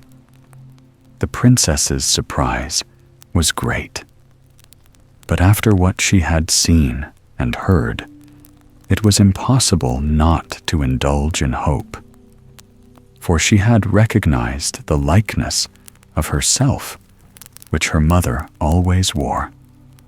The parrot, finding she was not much alarmed, told her who he was, all that her mother had promised him, and the help he had already received from a fairy who had assured him that she would give him means to transport the princess to her mother's arms. When he found her listening attentively to him, he implored the princess to allow him to resume his natural shape. She did not speak, so he drew a feather from his wing, and she beheld before her a prince of such surpassing beauty that it was impossible not to hope that she might owe her liberty to so charming a person. Meantime, the fairy had prepared a chariot, to which she harnessed 2 powerful eagles. Then, placing the cage with the parrot in it, she charged the bird to conduct it to the window of the princess's dressing room.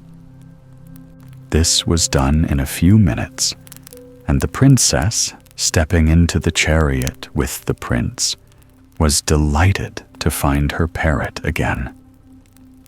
As they rose through the air, the princess remarked a figure mounted on an eagle's back, flying in front of the chariot. She was rather alarmed, but the prince reassured her, telling her it was the good fairy to whom she owed so much, and who was now conducting her in safety to her mother. That same morning, the king woke suddenly from a troubled sleep. He had dreamt that the princess was being carried off from him and, transforming himself into an eagle, he flew to the palace. When he failed to find her, he flew into a terrible rage and hastened home to consult his books, by which means he discovered that it was his son who had deprived him of this precious treasure. Immediately, he took the shape of a harpy, and filled with rage, was determined to devour his son, and even the princess too, if only he could overtake them. He set out at full speed, but he started too late, and was further delayed by a strong wind which the fairy raised behind the young couple so as to baffle any pursuit. You may imagine the rapture with which the queen received the daughter she had given up for lost, as well as the amiable prince who had rescued her. The fairy entered with them and warned the queen that the wizard king would shortly arrive, infuriated by his loss, and that nothing could preserve the prince and princess from his rage and magic unless they were actually married. The queen hastened to inform the king, her husband, and the wedding took place on the spot. As the ceremony was completed, the wizard king arrived. His despair at being so late bewildered him so entirely that he appeared in his natural form and attempted to sprinkle some black liquid over the bride and bridegroom, which was intended to kill them. But the fairy stretched out her wand, and the liquid dropped on the magician himself. He fell down senseless, and the princess's father, deeply offended at the cruel revenge which had been attempted, ordered him to be removed and locked up in prison. Now, as magicians lose all their power as soon as they are in prison, the king felt himself much embarrassed at being thus at the mercy of those he had so greatly offended. The prince implored and obtained his father's pardon, and the prison doors were opened. No sooner was this done than the wizard king was seen in the air under the form of some unknown bird, exclaiming as he flew off that he would never forgive either his son or the fairy the cruel wrong they had done him. Everyone entreated the fairy to settle in the kingdom where she now was, to which she consented. She built herself a magnificent palace, to which she transported her books and fairy secrets, and where she enjoyed the sight of the perfect happiness she had helped to bestow on the entire royal family. The Nixy. There was once upon a time a miller who was very well off, and had as much money and as many goods as he knew what to do with. But sorrow comes in the night, and the miller all of a sudden became so poor that at last he could hardly call the mill in which he sat his own. He wandered about all day, full of despair and misery, and when he lay down at night, he could get no rest, but lay awake all night, sunk in sorrowful thoughts. One morning, he rose up before dawn and went outside, for he thought his heart would be lighter in the open air. As he wandered up and down on the banks of the mill pond, he heard a rustling in the water, and when he looked near, he saw a white woman rising up from the waves. He realized at once that this could be none other than the Nixy of the mill pond, and in his terror, he didn't know if he should fly away or remain where he was. While he hesitated, the Nixy spoke, called him by his name, and asked him why he was so sad. When the miller heard how friendly her tone was, he plucked up heart and told her how rich and prosperous he had been all his life up till now, when he didn't know what he was to do for want and misery. Then the Nixy spoke comforting words to him and promised that she would make him richer and more prosperous than he had ever been in his life before, if he would give her, in return, the youngest thing in his house. The miller thought she must mean one of his puppies or kittens, so promised the Nixy at once what she asked, and returned to his mill full of hope.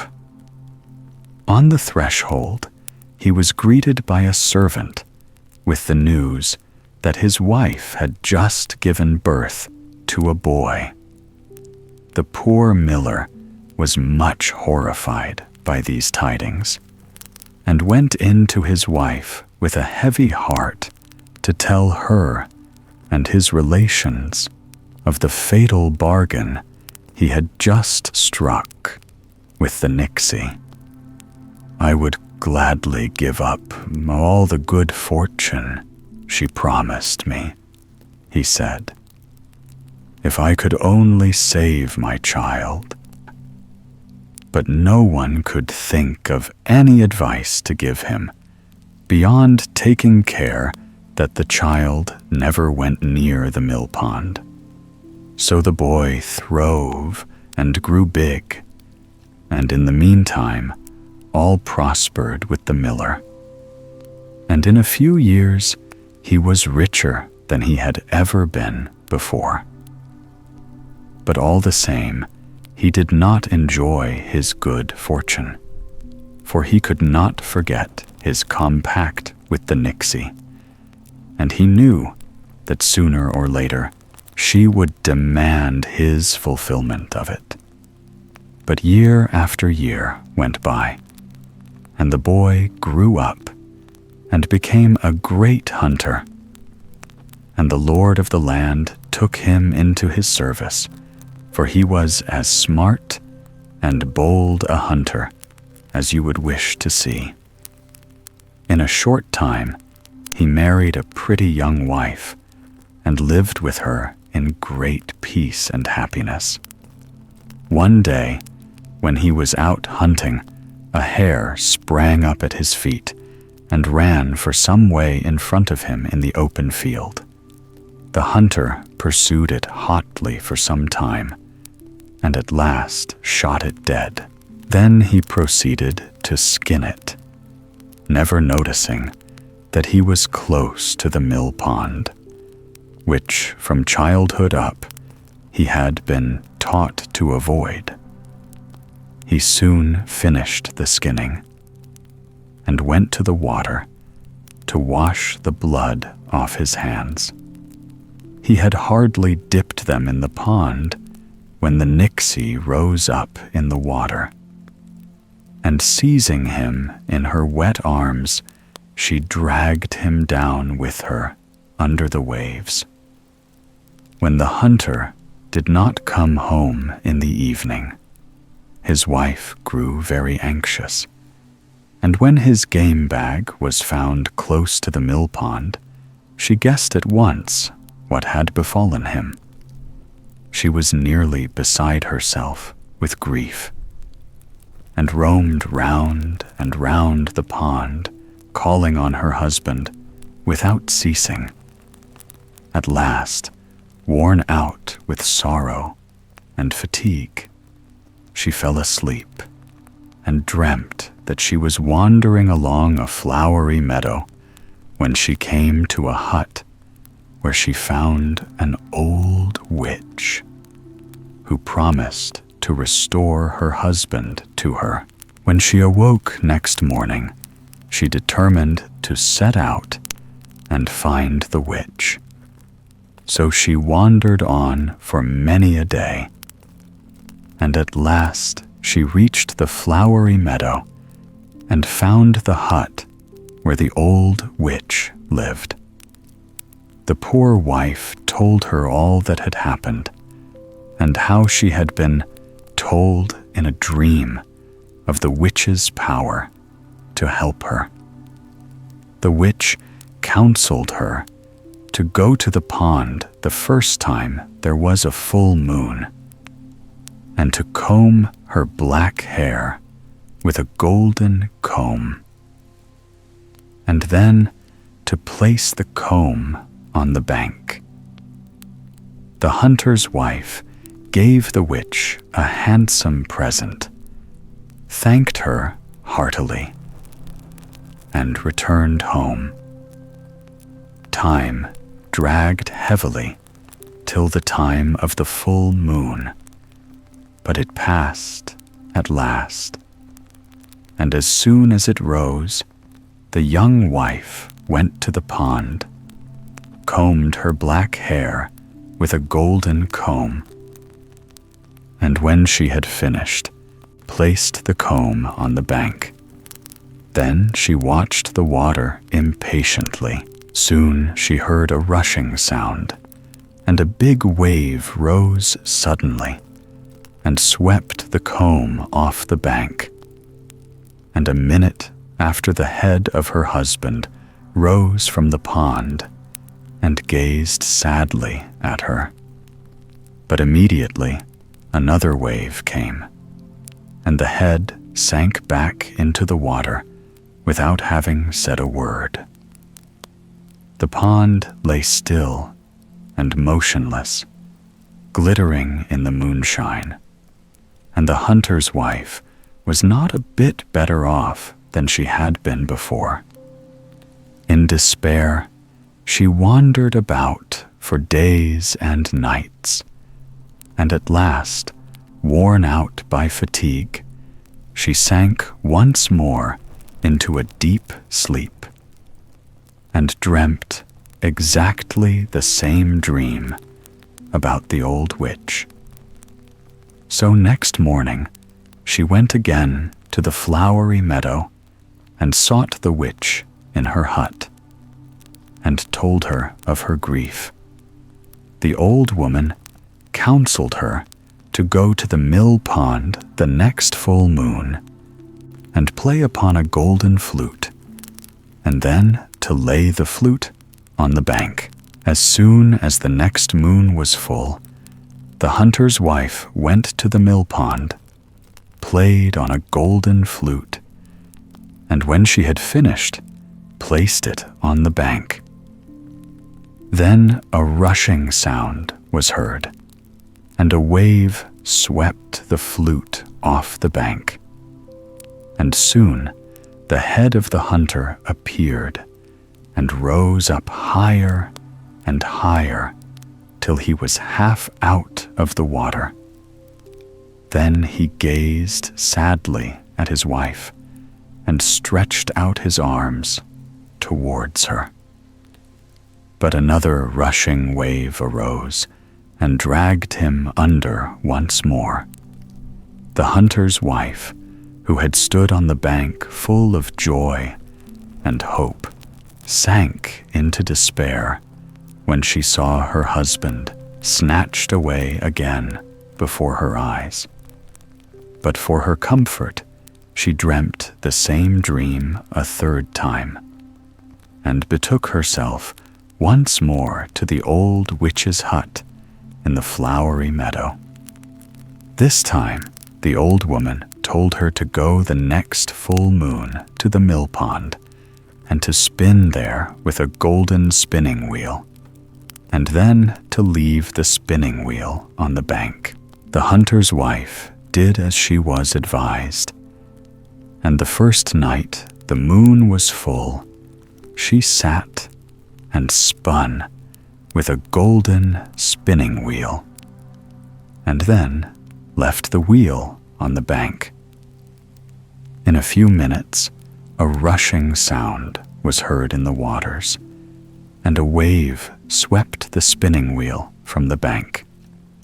Immediately, the head of the hunter rose up from the pond, getting higher and higher each moment, till at length he stepped onto the bank and fell on his wife's neck.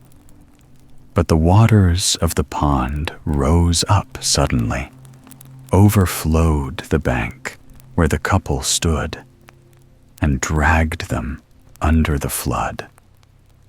In her despair, the young wife called on the old witch to help her, and in a moment the hunter was turned into a frog, and his wife into a toad. But they were not able to remain together, for the water tore them apart, and when the flood was over, they both resumed their own shapes again. But the hunter and the hunter's wife found themselves each in a strange country, and neither knew what had become of the other. The hunter determined to become a shepherd, and his wife, too, became a shepherdess. So they herded their sheep for many years in solitude and sadness. Now it happened once that the shepherd came to the country where the shepherdess lived. The neighborhood pleased him, and he saw that the pasture was rich and suitable for his flocks. So he brought his sheep there and herded them as before. The shepherd and shepherdess became great friends, but they did not recognize each other in the least. But one evening, when the moon was full, they sat together, watching their flocks, and the shepherd played upon his flute. Then the shepherdess thought of that evening when she had sat at the full moon by the mill pond and had played on the golden flute. The recollection was too much for her, and she burst into tears. The shepherd asked her why she was crying, and left her no peace till she told him all her story. Then the scales fell from the shepherd's eyes, and he recognized his wife, and she him. So they returned joyfully to their own home, and lived in peace and happiness ever after. The Glass Mountain. Once upon a time, there was a glass mountain, at the top of which stood a castle made of pure gold.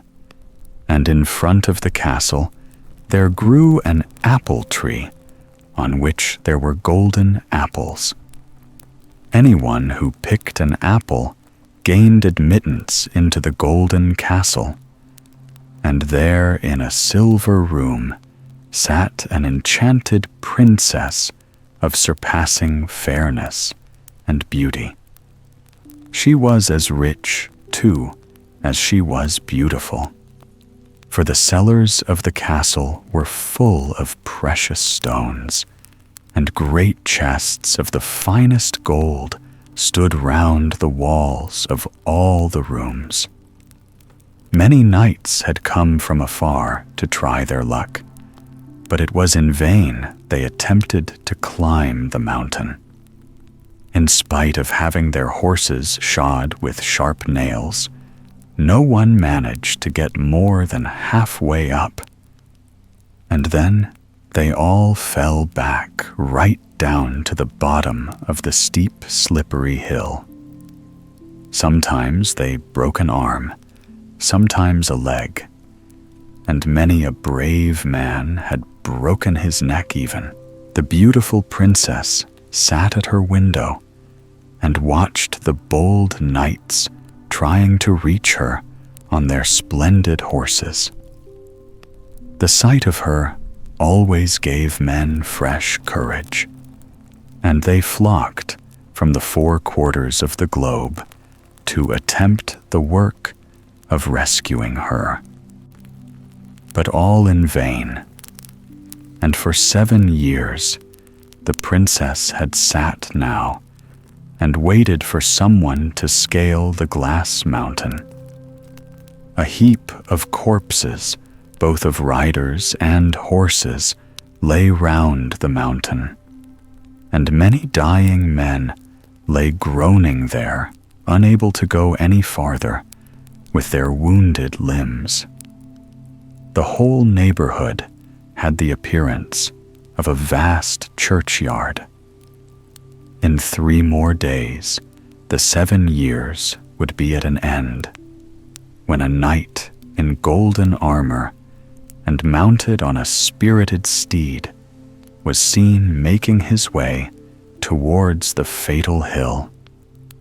Sticking his spurs into his horse, he made a rush at the mountain and got up halfway.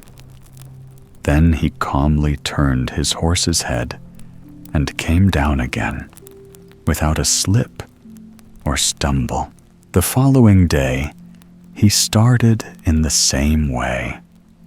The horse trod on the glass as if it had been level earth, and sparks of fire flew from its hooves. All the other knights gazed in astonishment, for he had almost gained the summit, and in another moment he would have reached the apple tree. But of a sudden, a huge eagle rose up and spread its mighty wings, hitting, as it did so, the knight's horse in the eye. The beast shied, opened its wide nostrils, and tossed its mane. Then rearing high up in the air, its hind feet slipped, and it fell with its rider down the steep mountainside. Nothing was left of either of them except their bones, which rattled in the battered golden armor like dry peas in a pod. And now there was only 1 more day before the close of the 7 years. Then there arrived on the scene a mere schoolboy, a merry, happy-hearted youth, but at the same time strong and well-grown. He saw how many knights had broken their necks in vain, but undaunted, he approached the steep mountain on foot and began the ascent.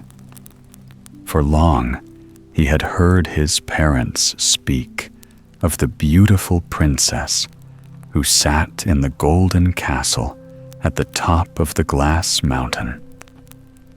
He listened to all he heard and determined that he too would try his luck. But first, he went to the forest and caught a lynx, and cutting off the creature's sharp claws, he fastened them onto his own hands and feet. Armed with these weapons, he boldly started up the glass mountain. The sun was nearly going down, and the youth had not got more than halfway up. He could hardly draw breath, he was so worn out, and his mouth was parched by thirst. a huge black cloud passed over his head. But in vain did he beg and beseech her to let a drop of water fall on him. He opened his mouth, but the black cloud sailed past, and not as much as a drop of dew moistened his dry lips. His feet were torn and bleeding, and he could only hold on now with his hands. Evening closed in, and he strained his eyes to see if he could behold the top of the mountain. Then he gazed beneath him, and what a sight met his eyes! A yawning abyss with certain and terrible death at the bottom, reeking with half-decayed bodies of horses and riders. And this had been the end of all the other brave men who, like himself, had attempted the ascent. It was almost pitch dark now, and only the stars lit up the glass mountain. The poor boy still clung on as if glued to the glass by his blood-stained hands. He made no struggle to get higher, for all his strength had left him, and seeing no hope, he calmly awaited death. Then, all of a sudden, he fell into a deep sleep, and forgetful of his dangerous position, he slumbered sweetly. But all the same, although he slept, he had stuck his sharp claws so firmly into the glass that he was quite safe not to fall. Now, the golden apple tree was guarded by the eagle, which had overthrown the golden knight and his horse. Every night it flew round the glass mountain, keeping a careful lookout, and no sooner had the moon emerged from the clouds than the bird rose up from the apple tree, and circling round in the air, caught sight of the sleeping youth. Greedy for carrion, and sure that this must be a fresh corpse, the bird swooped down upon the boy. But he was awake now, and perceiving the eagle, he determined by its help to save himself. The eagle dug its sharp claws into the tender flesh of the youth, but he bore the pain without a sound, and seized the bird's 2 feet with his hands. The creature in terror lifted him high up into the air and began to circle round the tower of the castle. The youth held on bravely. He saw the glittering palace, which, by the pale rays of the moon, looked like a dim lamp. And he saw the high windows, and round one of them a balcony in which the beautiful princess sat lost in sad thoughts. Then the boy saw that he was close to the apple tree, and drawing a small knife from his belt, he cut off both the eagle's feet. The bird rose up in the air in its agony and vanished into the clouds, and the youth fell onto the broad branches of the apple tree. Then he drew out the claws of the eagle's feet that had remained in his flesh, and put the peel of one of the golden apples on the wound, and in one moment it was healed and well again. He pulled several of the beautiful apples and put them in his pocket. Then he entered the castle. The door was guarded by a great dragon, but as soon as he threw an apple at it, the beast vanished. At the same moment, a gate opened, and the youth perceived a courtyard full of flowers and beautiful trees, and on a balcony sat the lovely enchanted princess with her retinue. As soon as she saw the youth, she ran towards him and greeted him as her husband and master. She gave him all her treasures, and the youth became a rich and mighty ruler. But he never returned to the earth, for only the mighty eagle, who had been the guardian of the princess and of the castle, could have carried on his wings the enormous treasure down to the world. But as the eagle had lost its feet, it died, and its body was found in a wood on the glass mountain.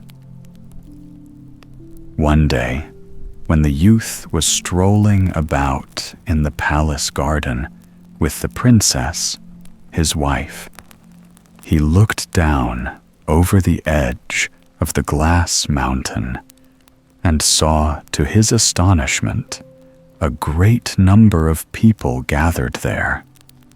He blew his silver whistle, and the swallow who acted as messenger in the golden castle flew past. "Fly down and ask what the matter is," he said to the little bird, who sped off like lightning and soon returned saying, "The blood of the eagle has restored all the people below to life. All those who have perished on this mountain are awakening up today, as it were from a sleep, and are mounting their horses, and the whole population are gazing on this unheard of wonder with joy and amazement." Alphege, or the green monkey. Many years ago, there lived a king who was twice married. His first wife, a good and beautiful woman, died at the birth of her little son, and the king, her husband, was so overwhelmed with grief at her loss that his only comfort was in the sight of his heir. When the time for the young prince's christening came, the king chose as godmother a neighboring princess, so celebrated for her wisdom and goodness that she was commonly called the Good Queen.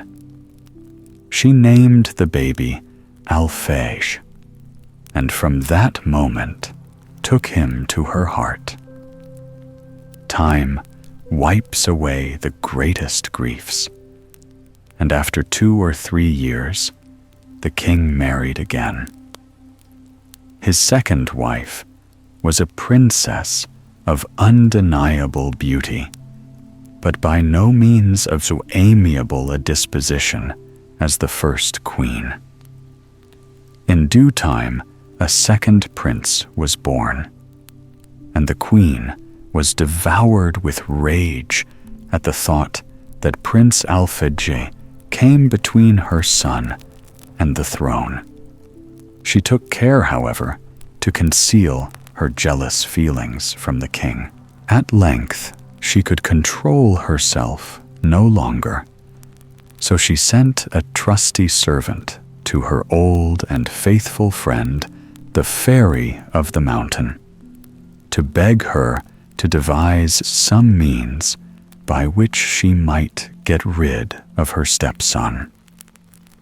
The fairy replied that, much as she desired to be agreeable to the queen in every way, it was impossible for her to attempt anything against the young prince, who was under the protection of some greater power than her own. The good queen, on her side, watched carefully over her godson. she was obliged to do so from a distance, her own country being a remote one. But she was well informed of all that went on and knew all about the queen's wicked designs. She therefore sent the prince a large and splendid ruby, with injunctions to wear it night and day, as it would protect him from all attacks, but added that the talisman only retained its power as long as the prince remained within his father's dominions. The wicked queen, knowing this, made every attempt to get the prince out of the country, but her efforts failed, till one day accident did what she was unable to accomplish. The king had an only sister who was deeply attached to him, and who was married to the sovereign of a distant country. She had always kept up a close correspondence with her brother, and the accounts she heard of Prince Alphege made her long to become acquainted with so charming a nephew. She entreated the king to allow the prince to visit her, and after some hesitation, which was overruled by his wife, he finally consented. Prince Alphege was at this time 14 years old, and the handsomest and most engaging youth imaginable.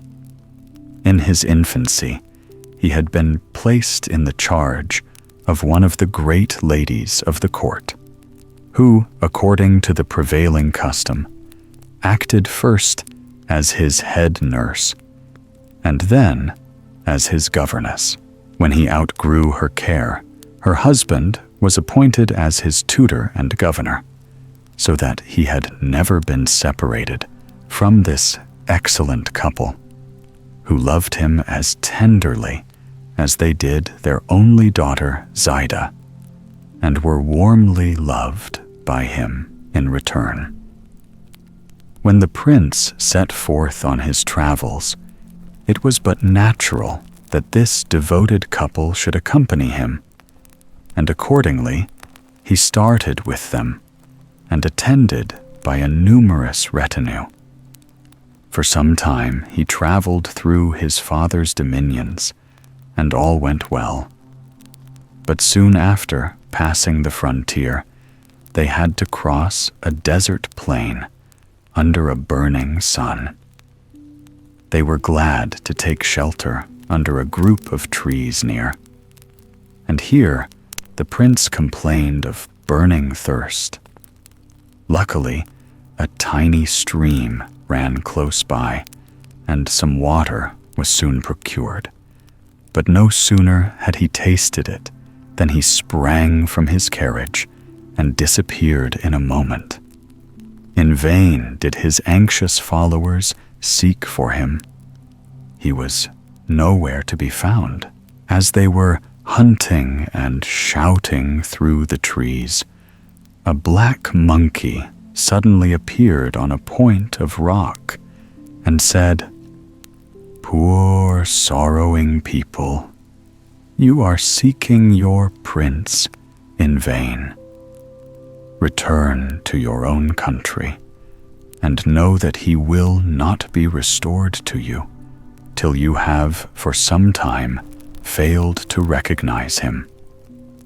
With these words, he vanished, leaving the courtiers sadly perplexed. But as all their efforts to find the prince were useless, they had no choice but to go home, bringing with them the sad news, which so greatly distressed the king that he fell ill and died not long after. The queen, whose ambition was boundless, was delighted to see the crown on her son's head and to have the power in her own hands.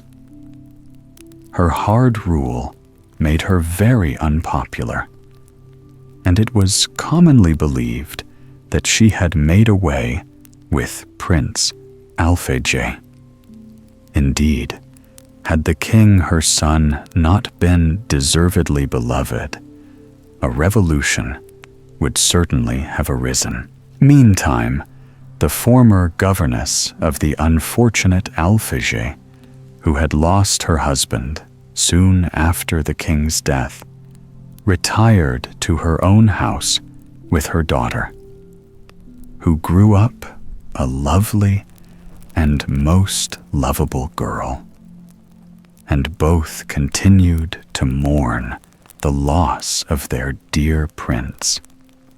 The young king was devoted to hunting, and often indulged in his favorite pastime, attended by the noblest youths in his kingdom. One day, after a long morning's chase, he stopped to rest near a brook in the shade of a little wood, where a splendid tent had been prepared for him. Whilst at luncheon, he suddenly spied a little monkey of the brightest green sitting on a tree, and gazing so tenderly at him that he felt quite moved. He forbade his courtiers to frighten it, and the monkey, noticing how much attention was being paid him, sprang from bough to bough, and at length gradually approached the king, who offered him some food. The monkey took it very daintily, and finally came to the table. The king took him on his knees, and, delighted with his capture, brought him home with him. He would trust no one else with its care, and the whole court soon talked of nothing but the pretty green monkey. One morning, as Prince Alphege's governess and her daughter were alone together, the little monkey sprang in through an open window.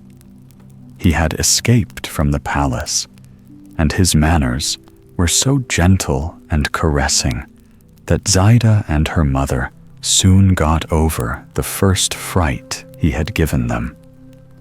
He had spent some time with them, and quite won their hearts by his insinuating ways, when the king discovered where he was and sent to fetch him back. But the monkey made such piteous cries, and seemed so unhappy when anyone attempted to catch him, that the two ladies begged the king to leave him a little longer with them, to which he consented. One evening, as they sat by the fountain in the garden, the little monkey kept gazing at Zaida with such sad and loving eyes that she and her mother could not think what to make of it, and they were still more surprised when they saw big tears rolling down his cheeks. Next day, both mother and daughter were sitting in a jessamine bower in the garden, and they began to talk of the green monkey and his strange ways. The mother said, "My dear child, I can no longer hide my feelings from you. I cannot get the thought out of my mind that the green monkey is no other than our beloved Prince Alphege, transformed in this strange fashion. I know the idea sounds wild, but I cannot get it out of my heart, and it leaves me no peace." As she spoke, she glanced up, and there sat the little monkey, whose tears and gestures seemed to confirm her words. The following night, the elder lady dreamt that she saw the good queen, who said, "Do not weep any longer, but follow my directions. Go into your garden and lift up the little marble slab at the foot of the great myrtle tree. You will find beneath it a crystal vase filled with a bright green liquid. Take it with you and place the thing which is at present most in your thoughts into a bath filled with roses and rub it well with the green liquid." At these words, the sleeper awoke and lost no time in rising and hurrying to the garden, where she found all as the good queen had described. Then she hastened to rouse her daughter, and together they prepared the bath, for they would not let their women know what they were about. Zayda gathered quantities of roses, and when all was ready, they put the monkey into a large jasper bath, where the mother rubbed him all over with the green liquid. Their suspense was not long, for suddenly the monkey skin dropped off, and there stood Prince Alphege, the handsomest and most charming of men. The joy of such a meeting was beyond words. After a time, the ladies begged the prince to relate his adventures, and he told them of all his sufferings in the desert when he was first transformed.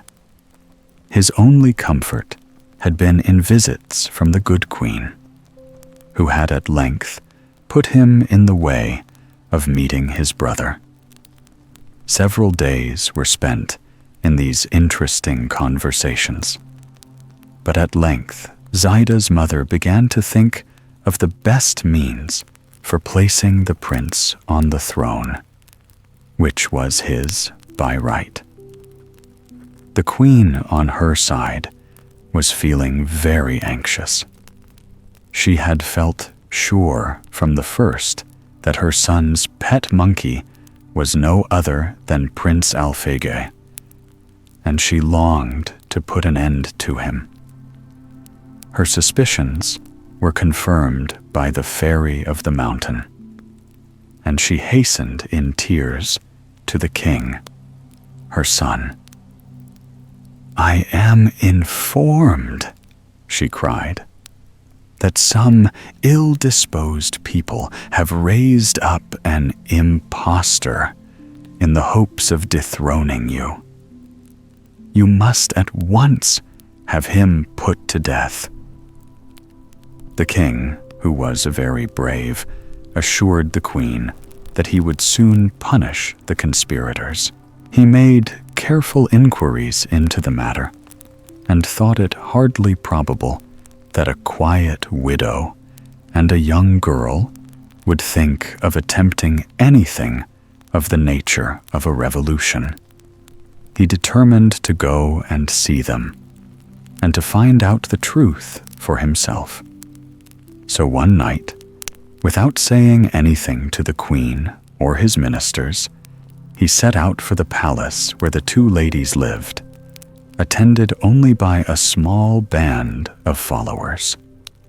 The two ladies were at the moment deep in conversation with Prince Alphege, and hearing a knocking so late at night, begged him to keep out of sight for a time. What was their surprise when the door was opened to see the king and his suite. "I know," said the king, "that you are plotting against my crown and person, and I have come to have an explanation with you."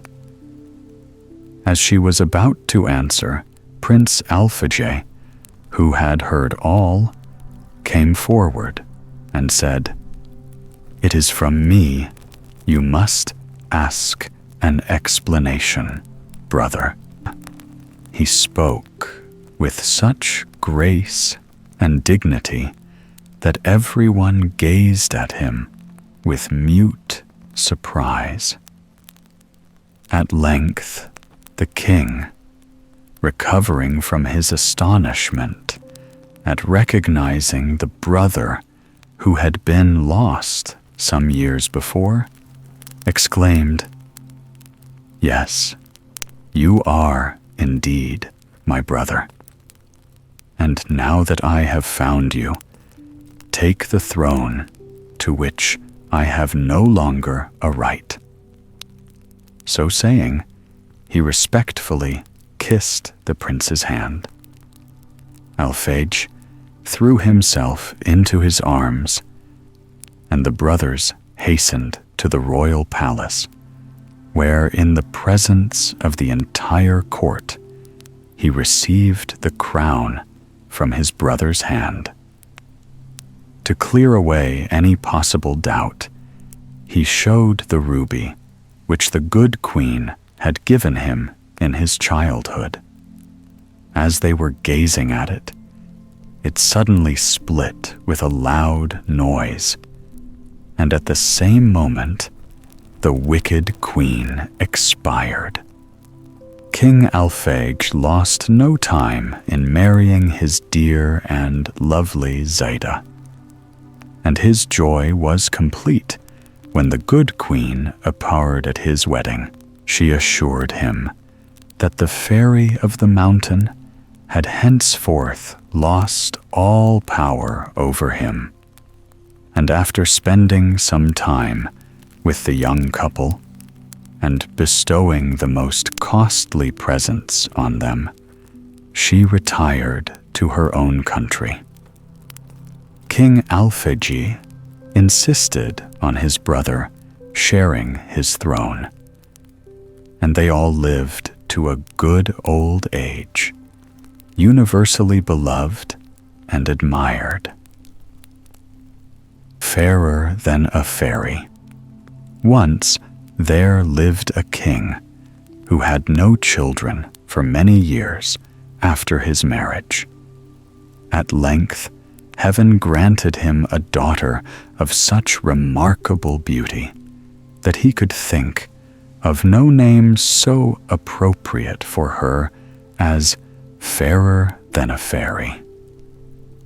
It never occurred to the good-natured monarch that such a name was certain to call down the hatred and jealousy of the fairies in a body on the child. But this was what happened.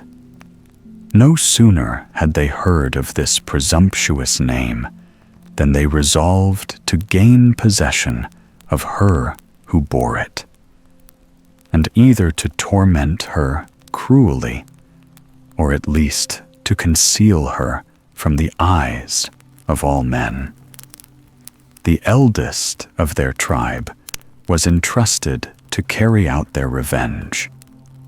This fairy was named Legree. She was so old that she only had one eye and one tooth left, and even these poor remains she had to keep all night in a strengthening liquid. She was also so spiteful that she gladly devoted all her time to carrying out all the mean or ill-natured tricks of the whole body of fairies. With her large experience added to her native spite, she found but little difficulty in carrying off fairer than a fairy.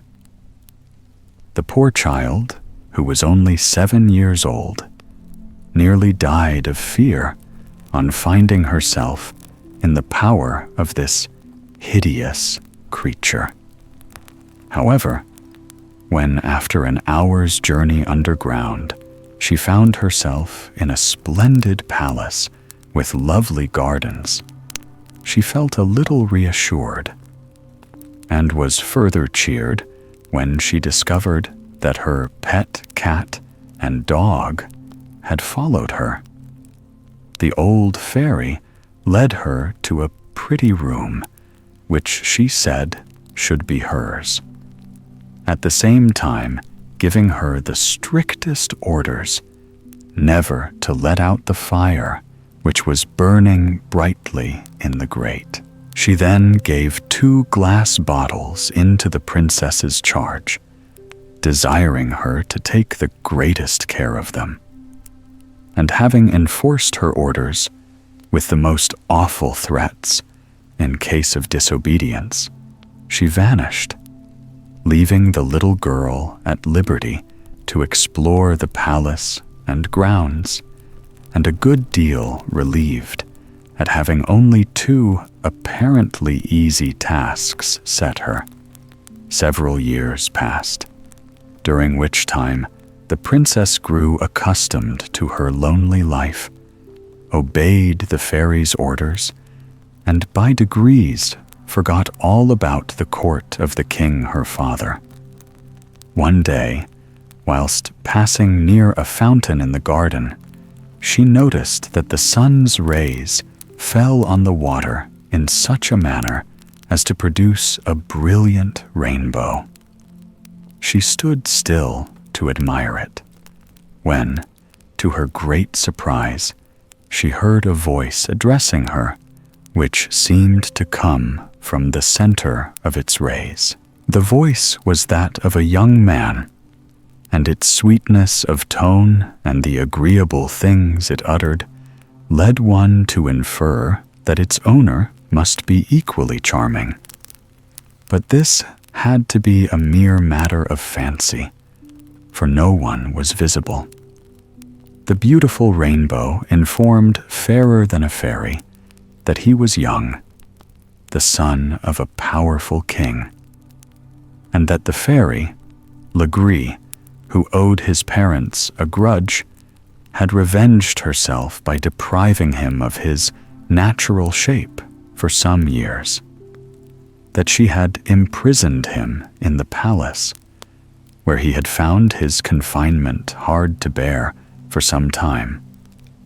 But now, he owned, he no longer sighed for freedom, since he had seen and learned to love Fairer than a Fairy. He added many other tender speeches to this declaration, and the princess, to whom such remarks were a new experience, could not help feeling pleased and touched by his attentions. The prince could only appear or speak under the form of a rainbow, and it was therefore necessary that the sun should shine on water so as to enable the rays to form themselves. Fairer than a Fairy lost no moment in which she could meet her lover, and they enjoyed many long and interesting interviews. One day, however, their conversation became so absorbing, and time passed so quickly, that the princess forgot to attend to the fire, and it went out. Legree, on her return, soon found out the neglect, and seemed only too pleased to have the opportunity of showing her spite to her lovely prisoner. She ordered Fairer than a Fairy to start next day at dawn to ask Locrinos for fire with which to relight the one she had allowed to go out. Now this Locrinos was a cruel monster who devoured everyone he came across, and especially enjoyed a chance of catching and eating any young girls. Our heroine obeyed with great sweetness, and without having been able to take leave of her lover, she set off to go to Locrinos as to certain death. As she was crossing a wood, a bird sang to her to pick up a shining pebble which she would find in a fountain close by, and to use it when needed. She took the bird's advice, and in due time arrived at the house of Locrinos. Luckily, she only found his wife at home, who was much struck by the princess's youth and beauty and sweet, gentle manners, and still further impressed by the present of the shining pebble. She readily let Fairer than a Fairy have the fire, and in return for the stone, she gave her another, which, she said, might prove useful some day. Then she sent her away without doing her any harm. Legree was as much surprised as displeased at the happy result of this expedition, and Fairer than a Fairy waited anxiously for an opportunity of meeting Prince Rainbow and telling him her adventures. She found, however, that he had already been told all about them by a fairy who protected him and to whom he was related. The dread of fresh dangers to his beloved princess made him devise some more convenient way of meeting than by the garden fountain. And Fairer than a Fairy carried out his plan daily with entire success. Every morning, she placed a large basin full of water on her windowsill, and as soon as the sun's rays fell on the water, the rainbow appeared as clearly as it had ever done in the fountain. By this means, they were able to meet without losing sight of the fire or of the 2 bottles in which the old fairy kept her eye and her tooth at night. And for some time, the lovers enjoyed every hour of sunshine together. One day, Prince Rainbow appeared in the depths of woe. He had just heard that he was to be banished from this lovely spot, but he had no idea where he was to go. The poor young couple were in despair, and only parted with the last ray of sunshine and in hopes of meeting next morning. Alas, next day was dark and gloomy, and it was only late in the afternoon that the sun broke through the clouds for a few minutes. Fairer than a Fairy eagerly ran to the window, but in her haste she upset the basin and spilt all the water with which she had carefully filled it overnight. No other water was at hand except that in the 2 bottles. It was the only chance of seeing her lover before they were separated, and she did not hesitate to break the bottle and pour their contents into the basin, when the rainbow appeared at once. Their farewells were full of tenderness. The prince made the most ardent and sincere protestations, and promised to neglect nothing which might help to deliver his dear Fairer than a Fairy from her captivity, and implored her to consent to their marriage as soon as they should both be free. The princess, on her side, vowed to have no other husband, and declared herself willing to brave death itself in order to rejoin him. They were not allowed much time for their adieus.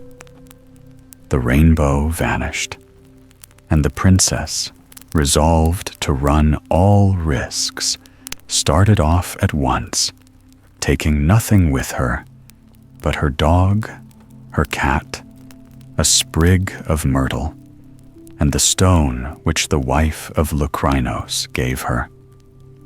When Lagri became aware of her prisoners, flight, she was furious, and set off at full speed in pursuit.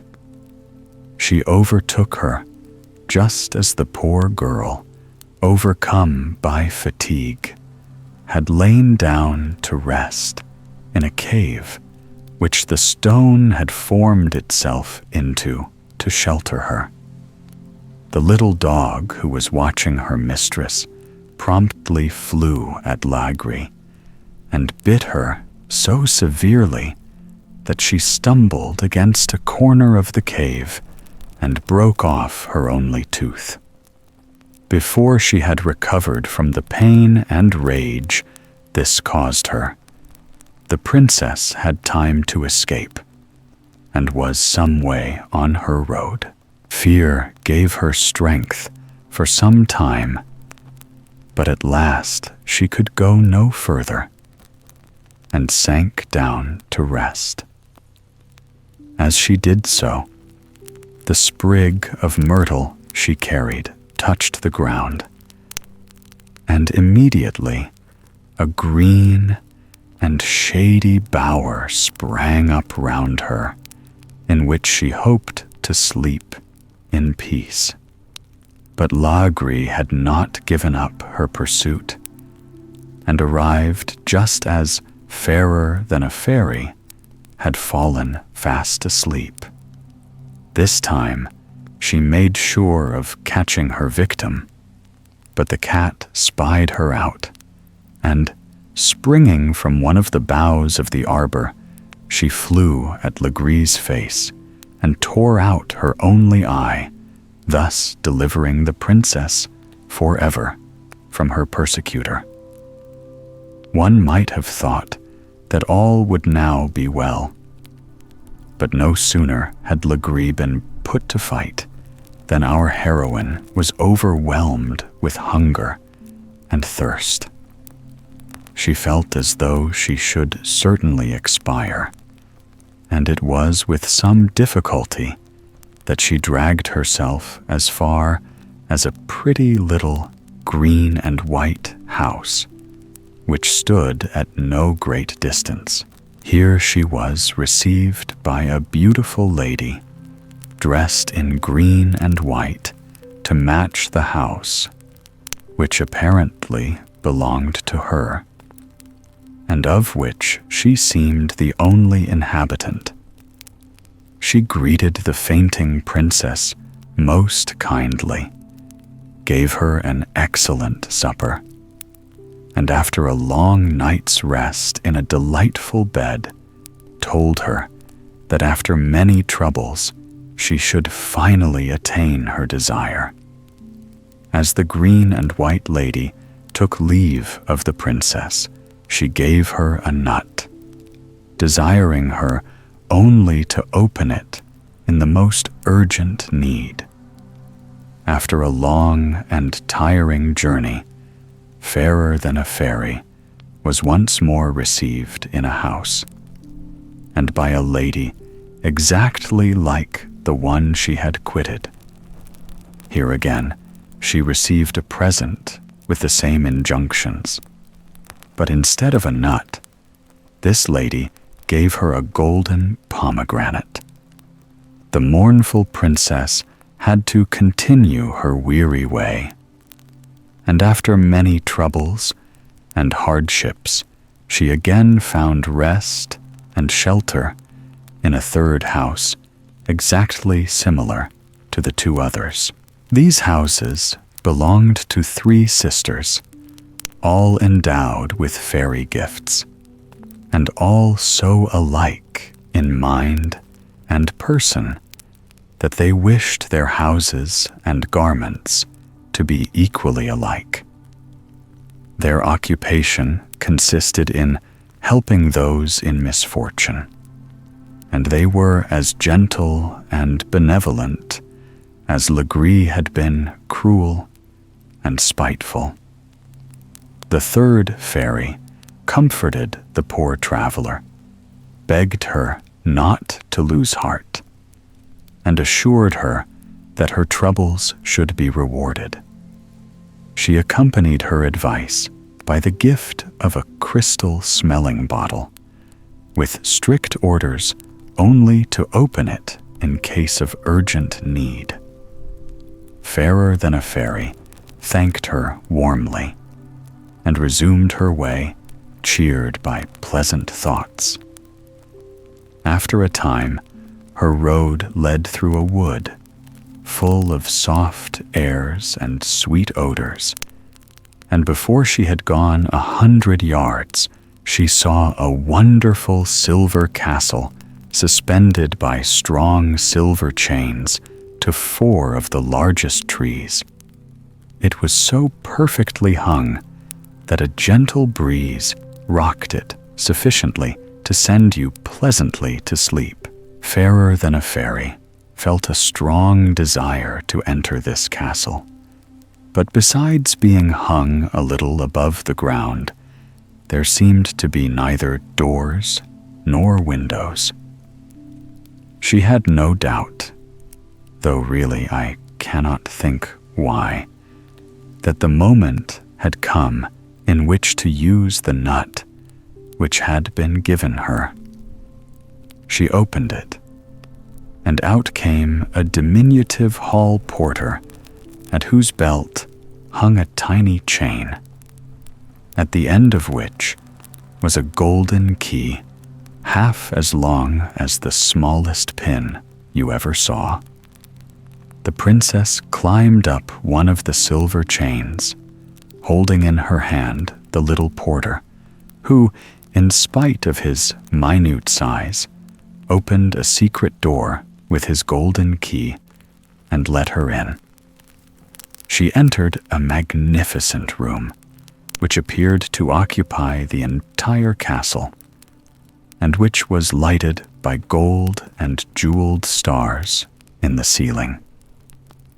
In the midst of this room stood a couch, draped with curtains of all the colors of the rainbow, and suspended by golden cords so that it swayed with the castle in a manner which rocked its occupant delightfully to sleep.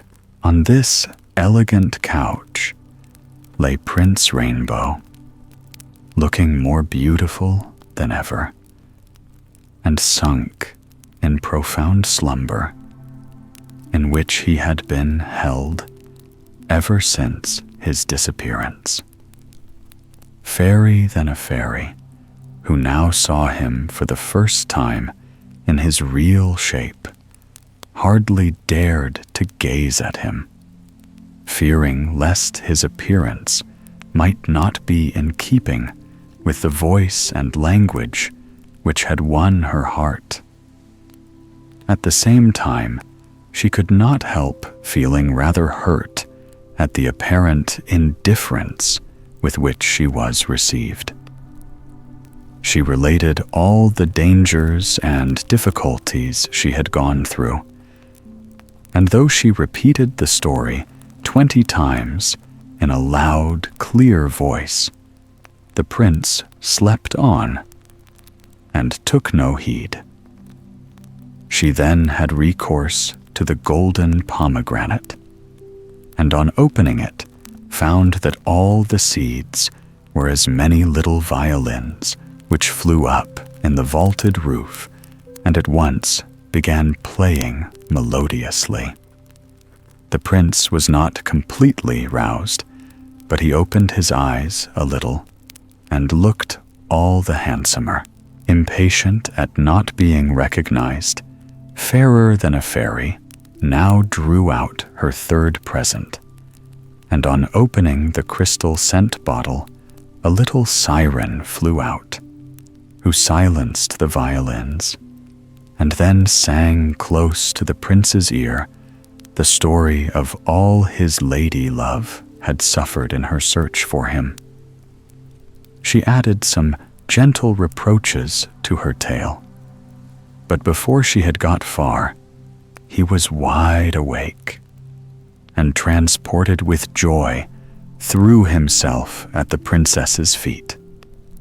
At the same moment, the walls of the room expanded and opened out, revealing a golden throne covered with jewels. A magnificent court now began to assemble, and at the same time, several elegant carriages filled with ladies in magnificent dresses drove up. In the first and most splendid of these carriages sat Prince Rainbow's mother. She fondly embraced her son, after which she informed him that his father had been dead for some years, that the anger of the fairies was at length appeased, and that he might return in peace to reign over his people, who were longing for his presence. The court received the new king with joyful acclamations, which would have delighted him at any other time, but all his thoughts were full of fairer than a fairy. He was just about to present her to his mother and the court, feeling sure that her charms would win all hearts, when the three green and white sisters appeared.